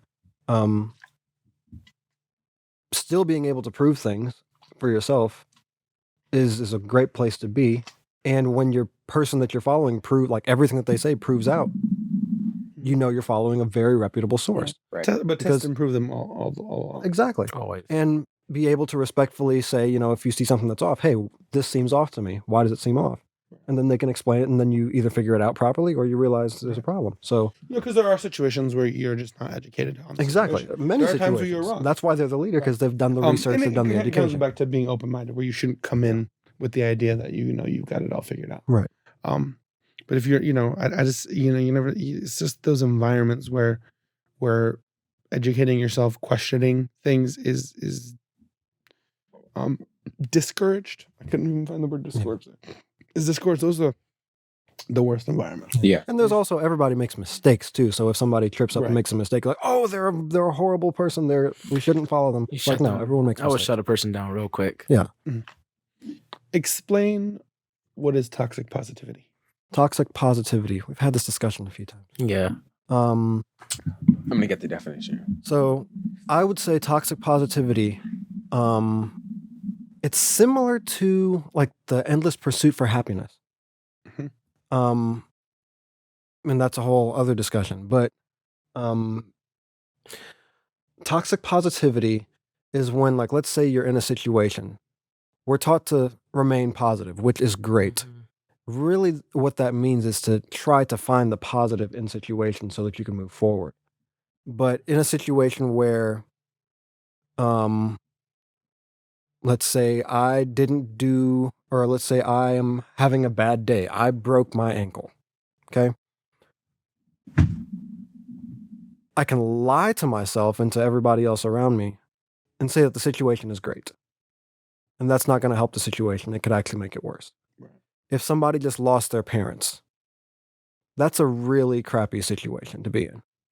And you can really hurt somebody, either guilt trip them or something like that, by saying, "Oh, find the positive." You could be dead. And it's like, no, don't minimize their situation and their pain. Right. They're going through a legitimately bad situation, and legitimately bad situations occur in life. They have to occur in life. Okay, It's a part of life. Interesting. So acknowledge their situation, and the best way to deal with that is find solutions to look at the positive sign, find the positive in it, not diminish the actual negative that's going on. That's an actual thing. It's actually something that's very commonly used with like manipulators and things like that. They actually try to guilt trip you for the situation that they either put you in or that you're in, and you can actually feel bad for feeling bad about a situation That's that you should gaslighting. feel bad about. Right. It is. It's gaslighting. That's toxic positivity. Mhm. Yeah, be positive, but find the positive in situations. Don't try to diminish the already negative situation. You're gonna read the definition. Okay, so toxic positivity is the overgeneralization of a happy, optimistic state that results in denial, minimization, and invalidation of the authentic human emotional experience. Mhm. So it pretty much goes to what It's just that those kind of statements, the authentic human emotional experience, it reminds me of the lived experience, which it just sets off certain not triggers, but warning lights, because there are a lot of people who, we've talked about in the past, where the world puts the importance of emotions and feelings over facts. right. And there's a lot of places, and I don't want to get off into the weeds with this, but there's a lot of places where people start saying things like lived experience. It was like a conversation. What is that? I'm not sure what that means. Lived experience, like something like my lived experience. So it's like, okay, for example is I don't want to use, okay, for example is, if somebody said, okay, you were having a conversation and we say, we need to do something about assault, like violent assaults in this city, right? And someone says, well, I was in this city last year and I got assaulted. Mhm. And then when in this conversation, and obviously, this is like a conversation, you're pointing at some things like, okay, well, here are the numbers. Yes, statistics say violent assaults aren't actually that much of an issue. According to the numbers, only 1% of people get an assault, you would be told you're denying their lived experience. Oh, I see what you're saying. Right, which is really anecdotal data. I had a conversation, I've had conversations, I came up today with somebody because, the point out of, I try to point out because people get into the weeds and about anecdotal and statistical data. And, he's a person who, like, to him, it's like statistics can be twisted and whatever. They don't matter as much. And it's like, you understand, like if we're in a personal conversation, you come and you go, listen, this occurred to me. I'm not going to go, yeah, well, but out of 14 out of 15 people, don't go through that. So whatever. Right. So you're whatever. There's no point. Whatever. But if we're having a conversation where you say, this is an issue in the world today, and I know it's an issue because I went through it. Okay, well, if the numbers say, well, okay, you went through it, but most people don't, then I'm going to disagree that your situation doesn't change. That's a massive statistics. So the statistics don't change that you went, and so that's what people. Any issue in society is a massive issue because there's a lot of people in society. Emotions, people take it personally. Yeah. So you're saying like, I'm not valid. Whatever. Right. You're saying I'm a liar. Right. No. But see, the issue is the point is anecdotal evidence cannot possibly encompass change the numbers. Yeah. Well, it can't possibly encompass the worldwide or nationwide situation of what's going on. So it's like, that's why statistics are more important to me, I think, in general, when you're dealing with in a conversation, because it tells you the actual trend of what's going on in the place. Yeah. And just because one person experienced something or a couple people experienced something, it doesn't invalidate what you're going through. It doesn't mean you didn't experience it. It doesn't make that any less, right? No. And it doesn't change, like, okay, that should still be addressed. Right. It's like, okay, if someone who did this, how do we figure out the situation? But it doesn't make certain statements when you start taking the anecdotal evidence and drawing nationwide, worldwide statements, large-scale statements. Right. It doesn't track. And so but people take it personal. People get emotional and take it personal. Well, because people have their personal experience. So when you say things like actual human experience, like, people do that where they go, okay, because there are situations where it's like, there are situations where it's like the same thing with it's like why I said I don't like early when we're off screen, toxic masculinity and narcissism. Those two words are pet peeves, annoying to me, because they're overused. They're misused. Yeah, they're overused because people take narcissism and they don't know what narcissism is, and they go, well, he's a narcissist. Yeah, they go, you didn't even know what it is. It becomes a buzzword. Yeah, gaslighting. It's one of those things. Gaslighting is the same thing where it's like someone is doing something and they go, okay, well, you're gaslighting me. Whatever. And that's what they would say. Well, statistics, you're using statistics to gaslight somebody. And that's actually not what's going on. Right. There's so much mislabeling in society. And so, I'm aware of certain aspects. Well, to be honest, the importance of accuracy is to people. Right. The importance of accuracy is always important. But I mean, to people, the importance of accuracy is faded. Right. That's true. There's just so much generalization and people just accept it. Right. But it goes back to toxic loyalty, where a lot of, people are loyal to and it's not really specifically toxic loyalty. It's an aspect of toxic loyalty, where and you could even probably call it toxic, like, trust or whatever, where they've trusted these institutions, in the past, to now they don't even question them or challenge them, and now they're giving the wrong information. So you get a lot of situations where someone's labeled something. Labels is a huge thing, because people start throwing around these labels, and labels hold all of the connotations. Yeah. And then they get so liberally, narcissism, an example, narcissistic is a label. They get so liberally thrown around that it actually minimizes the huge problem that narcissism is. Right. Even if you and I, it's like if you say something that's similar to what somebody over here said, you get that label automatically thrown. Yeah, you're also one of the narcissists. You could be completely against them. Yeah. Completely opposite for them. But because you both said, like, agree that vanilla is sweet, it can be like that level. I like vanilla ice cream. I like vanilla ice cream. So he's a racist and you're not, but you both like vanilla ice cream. Racist. That must mean something. Yeah. Only whatever. So it's like that. It occurs where people start drawing these correlations, and then labels have all these connotations to it, that get built on there that often are unduly, unwarranted to be thrown on there. And it's when labels start getting thrown around, the conversation gets dead. Yeah, gets deaded. Because then we start. It's kind of war language, right? Right. It's kind of like it's beginning that separation of the tribes. Oh, you're the tribe of this. It goes in that tribal side. This is an interesting topic that we could get into. about tribalism, and Right Something now we're like dabbling into all these different. we are. Yeah, we are. We need to finish one. Right. So I think we covered toxic loyalty, but toxic positivity. Let's go back to that. Toxic positivity. We're back on toxic positivity. Okay. Where were we? At Well, toxic because he positivity? defined it, right? Okay, Yeah. so we defined toxic positivity. I see. Okay, so The dangers of toxic positivity.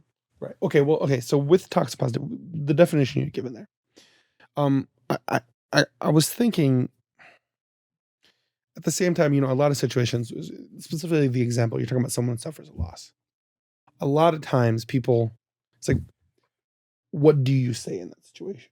And a lot of times, you have situations where like a person needs, or it seems like a person is losing. Because sometimes when you lose something huge, it seems like, what is the purpose of living? Right. And so you need, like, sometimes you're asking that question, and someone needs to is coming in there and like trying to help you give the reasons. Yeah, but helping is Would not that come off as minimizing the toxic situation. Right. Helping, and I know a lot of people, it depends on the person and the situation, obviously. I mean, sometimes, people aren't looking for an immediate solution. They're looking for somebody to at least show that they care. Mhm. So there's that. But aside from that, looking for someone to have a listening ear, you just lost so much and you're feeling really screwed up about it, and you just want someone to listen. So there's that. And show that they care. But then there's also, ways out and solutions and things like that, and the steps to take once, to cope with that loss and to deal with that, which is actually the helpful thing Right. to do. But that has nothing to do with minimizing their situation. That's helping them out of the situation or helping them move forward.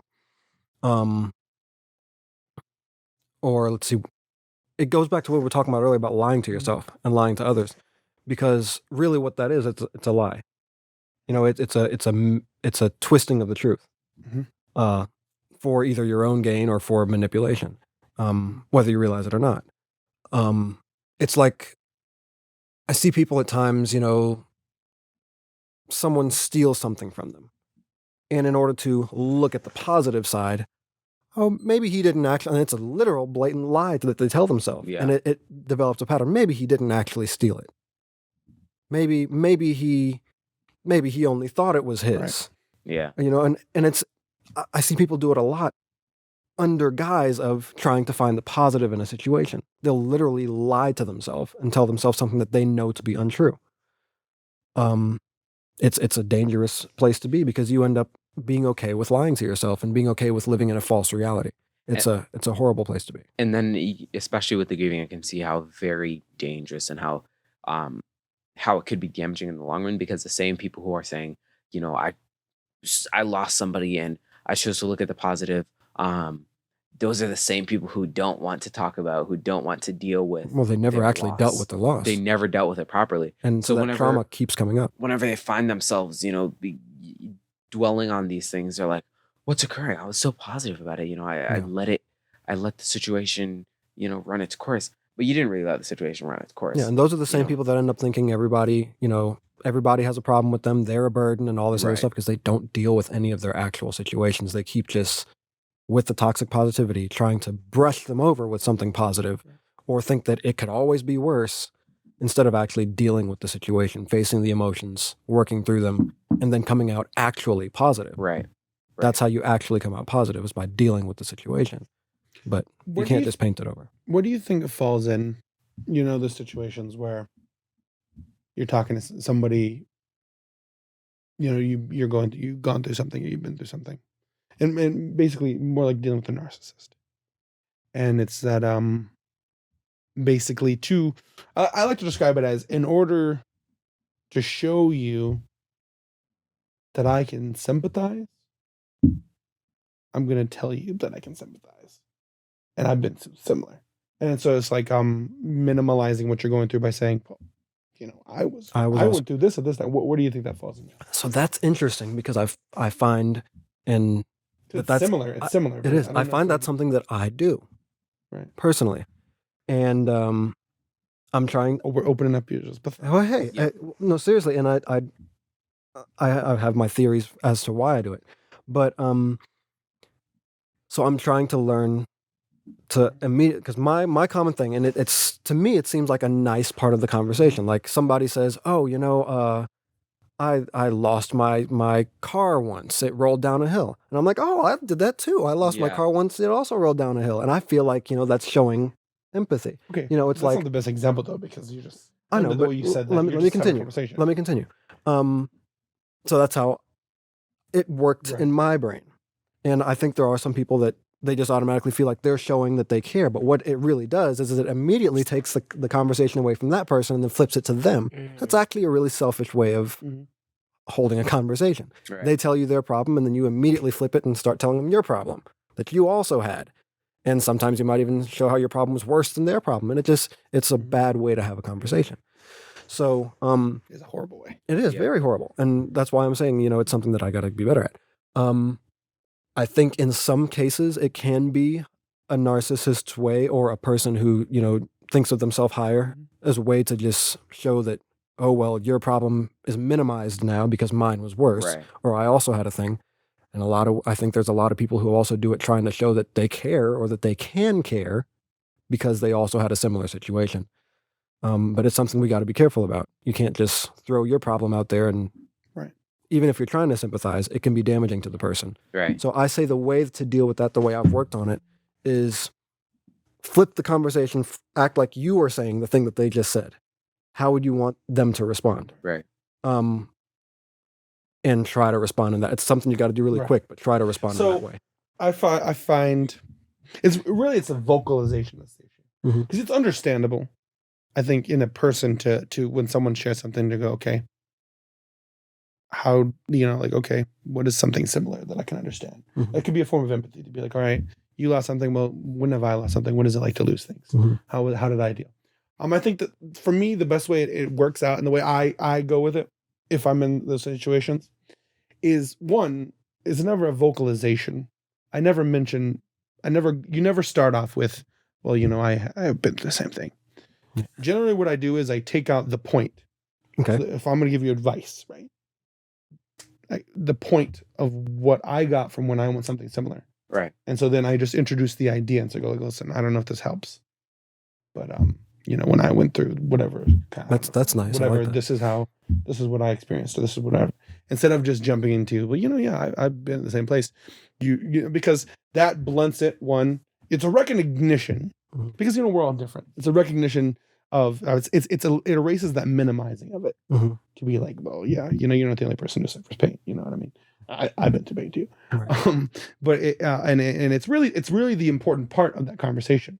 I'm giving you the important aspect because really what matters is the advice aspect. Yeah. The idea that I can empathize, that I've seen pain and suffering as It well. has nothing to It's do with not anything. an important part of the conversation. Yeah. And that's the biggest issue is when a person immediately goes to, and I've always thought of it in my head as a person, and it goes on, there's the gaslighting aspect. I've always thought of my head as a person, like it's part of the minimalizing it, but has like needing to validate the fact. It's an ego and status thing. Yeah. Needing to validate, like I'm a great person. I have done the same thing. I know Right. it's, it's not about you. It's not about you you're not alone.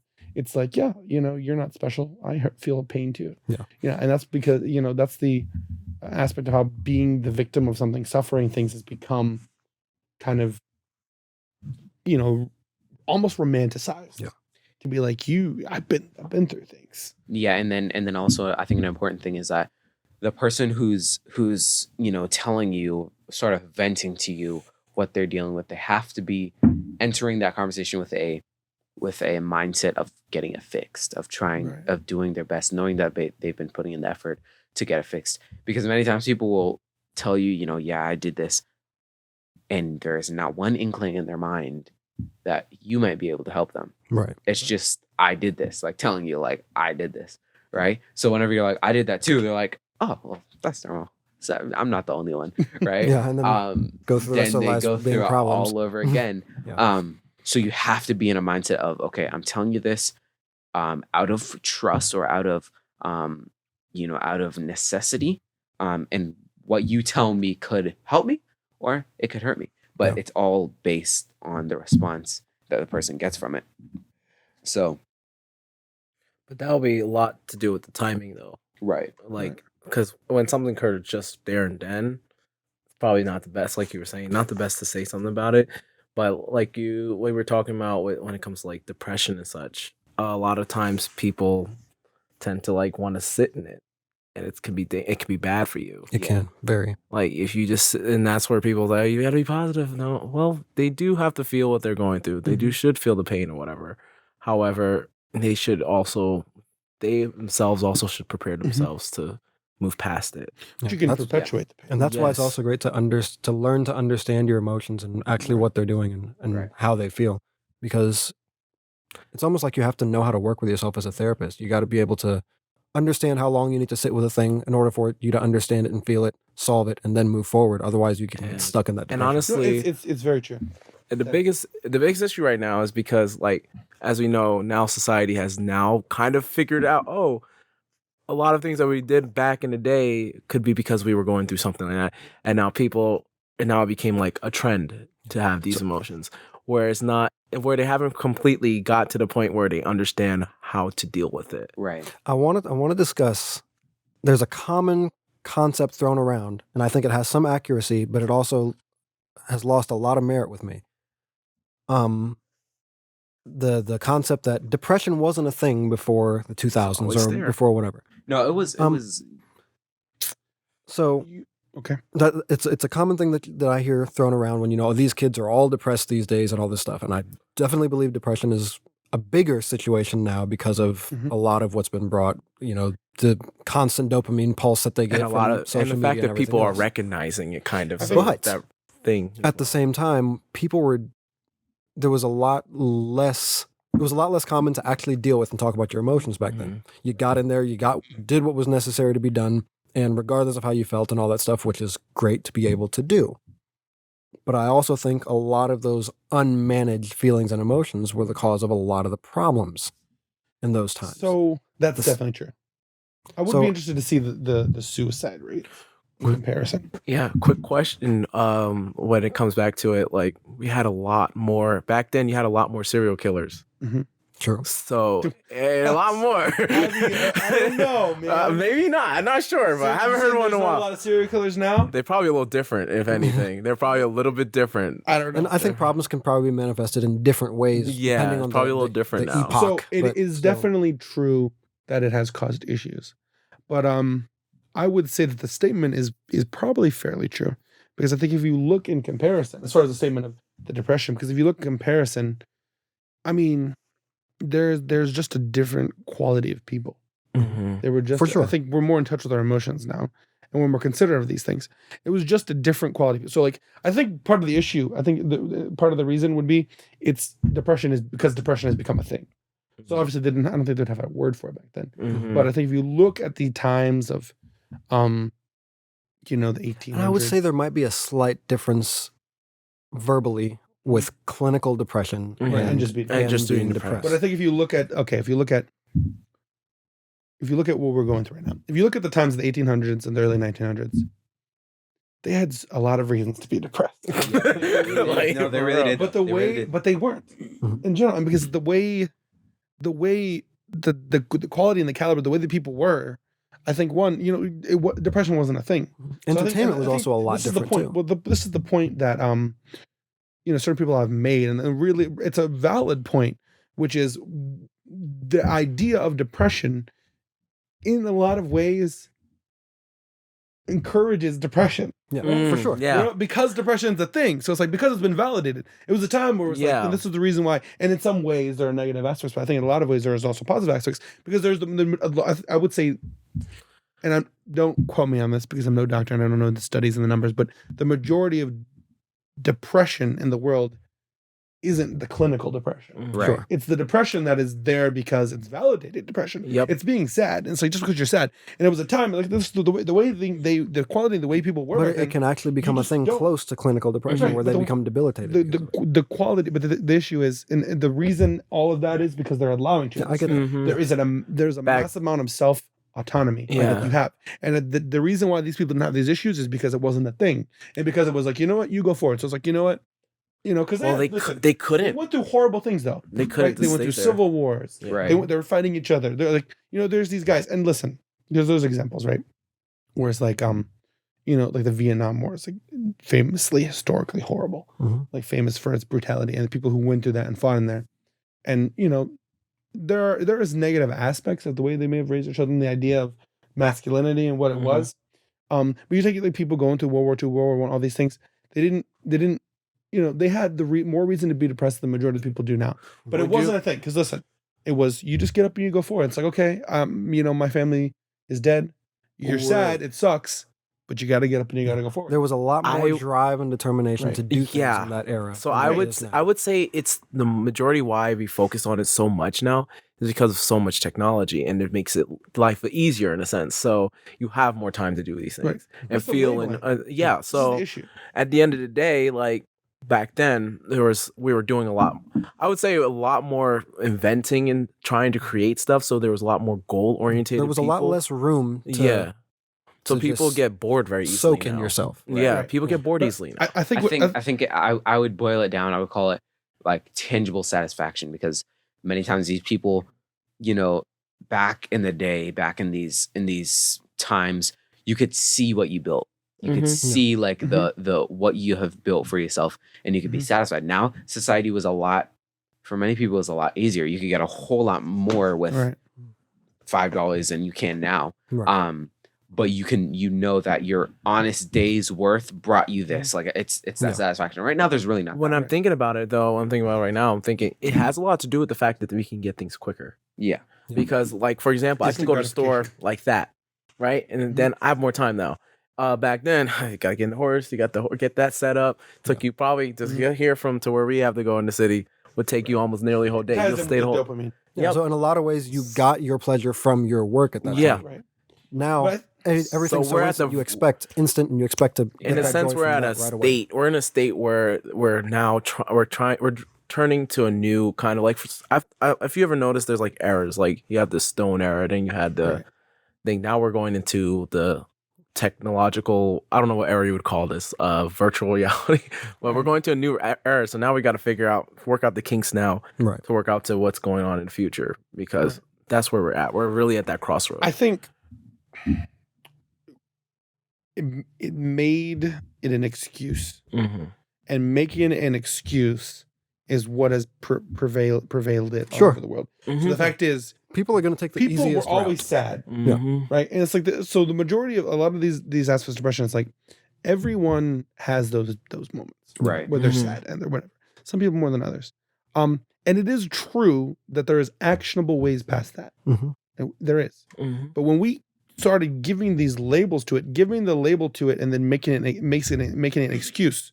So you have people who before it was like, well, it was like, well, yeah, everyone has a bad day. Like, all right, yeah, you're sad, you have a bad day, but tomorrow's the new day. We got to keep going, whatever. It was no, hold on, you have depression. You're going through depression right now. That's you're having an actual. It's not that everyone has to deal with struggle in life. It's no, you have depression. Right. What you're feeling now is depression. It's being depressed. And depressed people, it's a sickness. It's not their fault. Whatever. It's something we do with aspects of alcoholism where it's like, it's a sickness. But it's like, okay, so there's a lot there. There is a lot there about alcoholism and all of that. But to label it as a sickness and be like, well, almost take in ways, take away your autonomy of yourself and be like, you can't help yourself. You're sick. Yeah. And I think that's when it becomes so dangerous, because that we can't minimize the fact that once someone gets in that state, it's very difficult, very hard to get back out. And that's what they use to make the excuse to keep doing it. Exactly. You don't understand. So it's like then when you go. So it's like a vicious cycle. Really, getting out of depression is going and doing things. Exactly. It's a solid point. But then you can go, well, but you don't understand. When people are depressed, there's little motivation to go and do things. But that's a state of depression. But that doesn't mean depression has to stay there. This is the thing about that too. You seek counsel for things that you have worked hard, you have put in hard work to get rid of, and you can't get rid of them. Right? Many times you see people go to their therapist. I'm depressed. You have not tried anything to get rid of that depression. You haven't put any work. You haven't put in any work. And the little amount of work that you did put in is nothing tangible. And that goes to what he was saying, which is the instant gratification, which is that which instant gratification takes away any labor. And this is I think this is probably the underarching theme, which is that to achieve dopamine, it always has been historically a work. Right. A struggle. And so it's like when you take away that struggle, it's the same thing with this because it's like realistically, like this is, and I would say this to people who are depressed, right? Like realistically, everyone has to force themselves. So that's the point. So it's like doing things will get you past it. It's like, okay, well, depression loses. Everybody has to develop. Motivation is developed often, not always, but in a lot of situations, it's purposefully developed. It's like, okay, it's developed from momentum, purposely, like, okay, I'm going to get up and go forward. I do not want to get up and go forward. Yeah. I want to sit right here. That is so true. And then tomorrow, I can look back and go, well, I came 20 feet. Yeah. You know, instead of tomorrow being back in the same spot. It's like, I did not have motivation, but now this is giving me motivation. Look what I've accomplished. That's what all that is, right? It's like getting, it's like exercise and getting, like Andrew Tate talked about. It was like he gets his exercise in the beginning of the day because he doesn't, I don't want to do this thing. Right. But now it's like, I've got that done. I accomplished something. Like, look what I know I did this. I started off having an accomplishment, having made ground, and that keeps me going forward. It's simple physics. Exactly. This is going to be a fairly controversial statement, but you see everywhere, everybody's like, if you're dealing with depression, we're here for you. We're here for you, which is true. We're here for you, but we're not here for you if you're not here for you. Exactly. That's I can't stand up for you if you are not standing up for you. That is right? absolutely that's not. I don't think that's controversial. Right, and it's you're in the ditch and you're like, to someone who likes to sit in that soup. Exactly. Right. You're in the ditch and you're like, oh man, I'm stuck. But you haven't tried to get out. You haven't tried to get. I'm not gonna stop and say, hey, you need help if you're sitting there. Right. I'm going to assume that you're relaxing. You're enjoying. I'm like, you're just chilling right there. But if you're spinning your tires, if you're doing what you can to get out and you're still not going anywhere, then I'll be like, hey, I'm gonna throw you a rope. Yeah. Stay right there. Because you'll end up getting drugged down into the mix yourself if you're not Exactly. good. It's like but generally now what we see is younger people putting their satisfaction or putting their all into things that can be deleted. Putting their all into things that it can be erased and there will be no trace whatsoever. Whereas back in the day, young people were putting together engines. These people had Yamahas in their garages and working on motorcycles and so forth. You can't do that. You can't get rid of a motorcycle. No trace whatsoever. But you can get rid of a TikTok account. That goes you back. You can't get rid of a Instagram account. Or that kind of goes back into what I was meaning, that we're right now in a technological age at the moment where there's people that can't really fathom what's next to figure out to make. Right. So what's next? So now people have that time. So Right. if they're able, I think the best way to do it is to, like, for example, if they're going to the whole virtual reality thing right now. If you're able, the best way I would say is try to push people to do stuff like that. Start to actually be a part of the new age of technology, which is going to be virtual reality or holograms and stuff like that. Back then, it was all mechanical stuff. Right. So they were able to go, hey, I want to make this. We're in an age where there's so much media to take so much attention. People really aren't really thinking. It's really easy to get distracted. You're so distracted. So, like, for example, for TikTok or whatever, they have the part where they say, hold up, wait a minute. That thing's so annoying, but I hate that so much. But then you keep going. Well, in, like, for example, in China, they do have a limit, I think, for how much. Yeah. Well, because we're in a free country, and also we don't have a limit. Their algorithm is also different app. Much different. It's different. TikTok is actually banned in China. Yeah, it's a different app under the same. And then you realize our perspective has a lot to do in how we view the world from America. Right. If you go to another country and you see how they deal with things, it's probably slightly different and viewed very differently. And they a lot probably of don't other have some of the countries problems we do. Scoff at what American people think is smart and all this other stuff. They scoff at it. And it didn't really used to be that way. Yeah. It didn't really used to be that way. We put in the work. We used to put in the effort for everything. So rather than people laughing at us, they would be like, all right, stay out of his way because those people are about their game. Mm-hmm. But now since we've fallen into a society of, oh, I'm depressed or I'm not feeling like doing it. Okay, you don't have to. If you don't feel like doing it, you don't have to do it. We care too much. But you have to the fact of the matter is you have to force yourself to do it. I'm sure Edmund Hillary and Tenzin Norgay felt like there were days when I'm like, oh, I don't really want to keep climbing. Like, Right. I want to set up camp right here. And freeze stop, right here. and freeze right here. But Life isn't they threatening kept going. enough. And we're like many years away. We're decades. That was decades ago. And we're still talking about it. It's still a huge achievement. Back to what you were talking about with the suicide rate difference between back then and now. But like I was thinking about, but a lot of times people don't realize that how we know we are living and how we know that we love life is because of the fact that you have those struggles. Right. Because if there was no struggles, there's nothing really to enjoy. Because you cannot see the difference between when I'm doing great and when I'm not doing great. So I think when you start understanding that concept, it's back to it what we were makes saying, things better. about if every day was the best day. Yeah. Well, a lot of people kind of get confused or misconstrued. They don't when understand A lot of people think that the purpose of life is happiness, Mm-hmm. like to pursue happiness. That's actually a very dangerous Mm-hmm. mindset. Is do something as long as it makes you happy. It's like that's a very dangerous place to be, because if all you're doing is pursuing happiness, you're never going to be satisfied. Exactly. Because life isn't about being happy 100% of the time. That's a miserable life. Right. Because you end up searching and never finding, and you become depressed. Yep, I that's think true. really the situation with the majority of it, which is I saw a clip from a podcast where he was saying the worst place to be in is being a place that you don't like, you don't like, but you can put up with.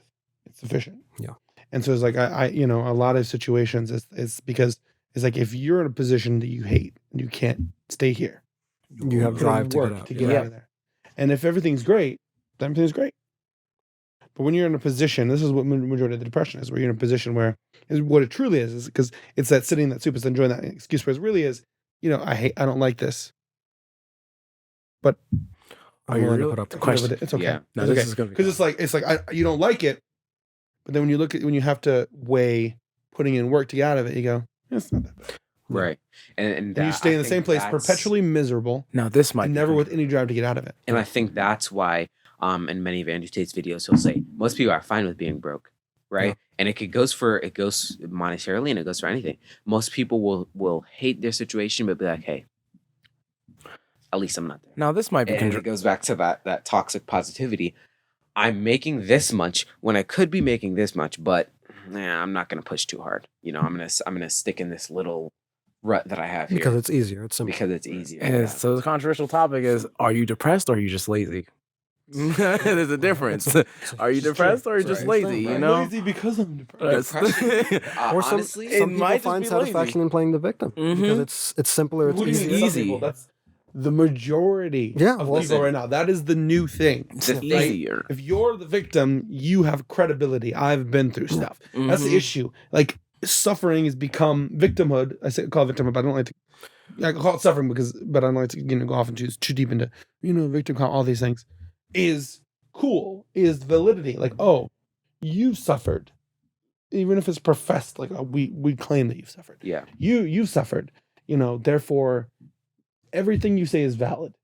Right. It goes back to the anecdotal where it's like, well, you had a bad experience, therefore any conclusion you draw from now on must be true.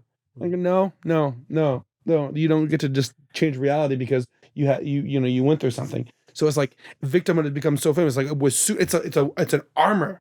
Mhm. It's trying to force empathy on people is what Right. it is, Right. and specifically in protection of yourself. If you come against something I've said,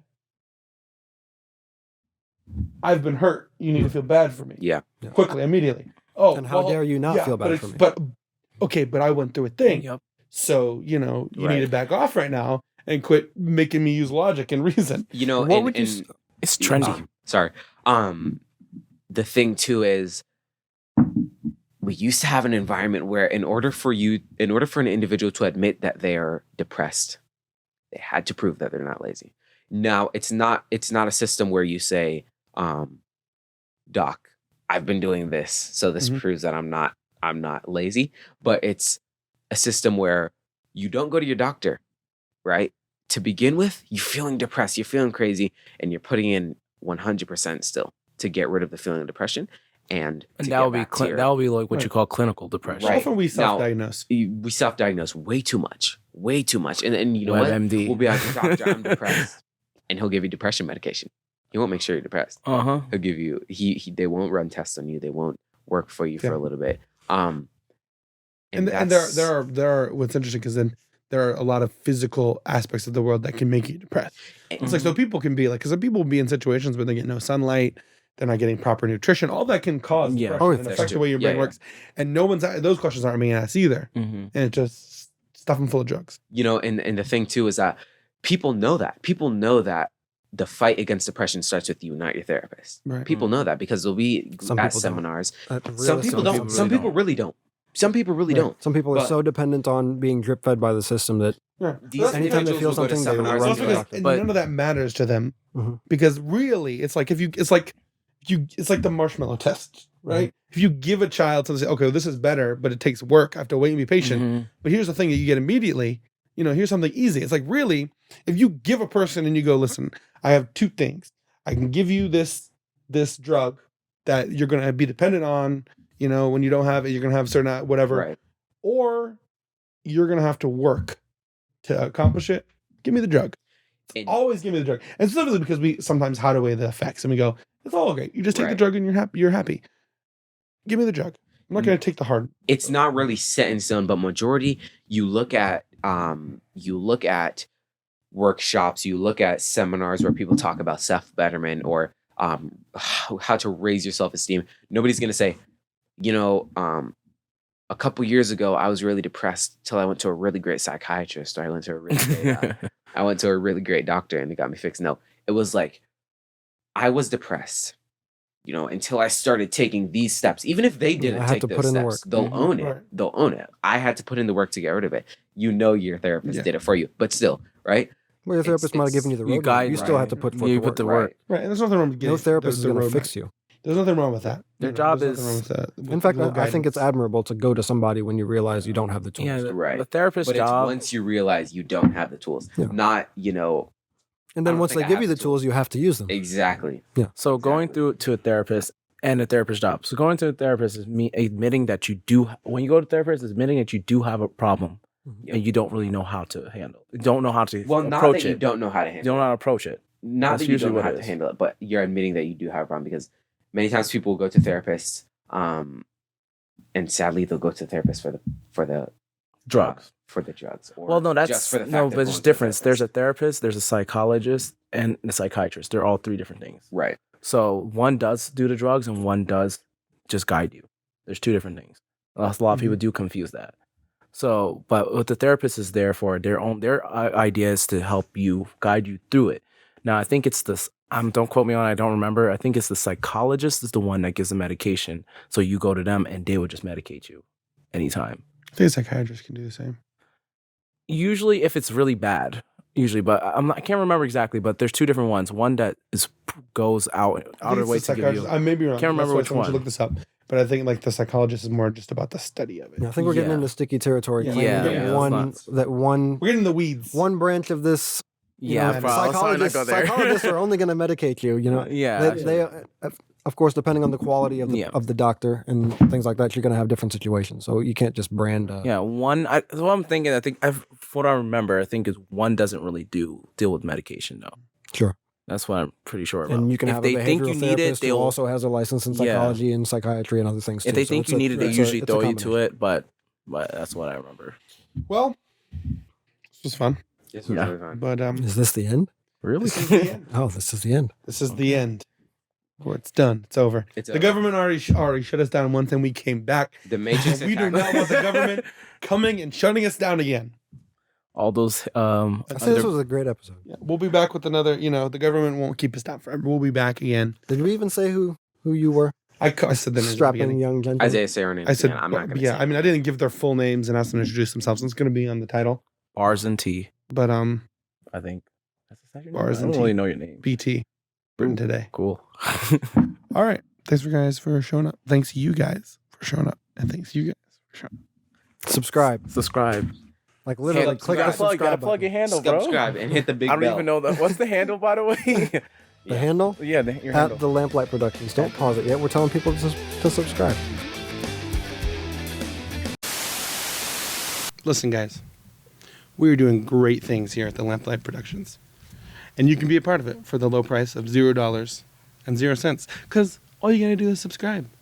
Ring the bell, ding dong, you can't go wrong. Or don't. It's a free country. Do whatever you want. Though I don't know how you can live with yourself.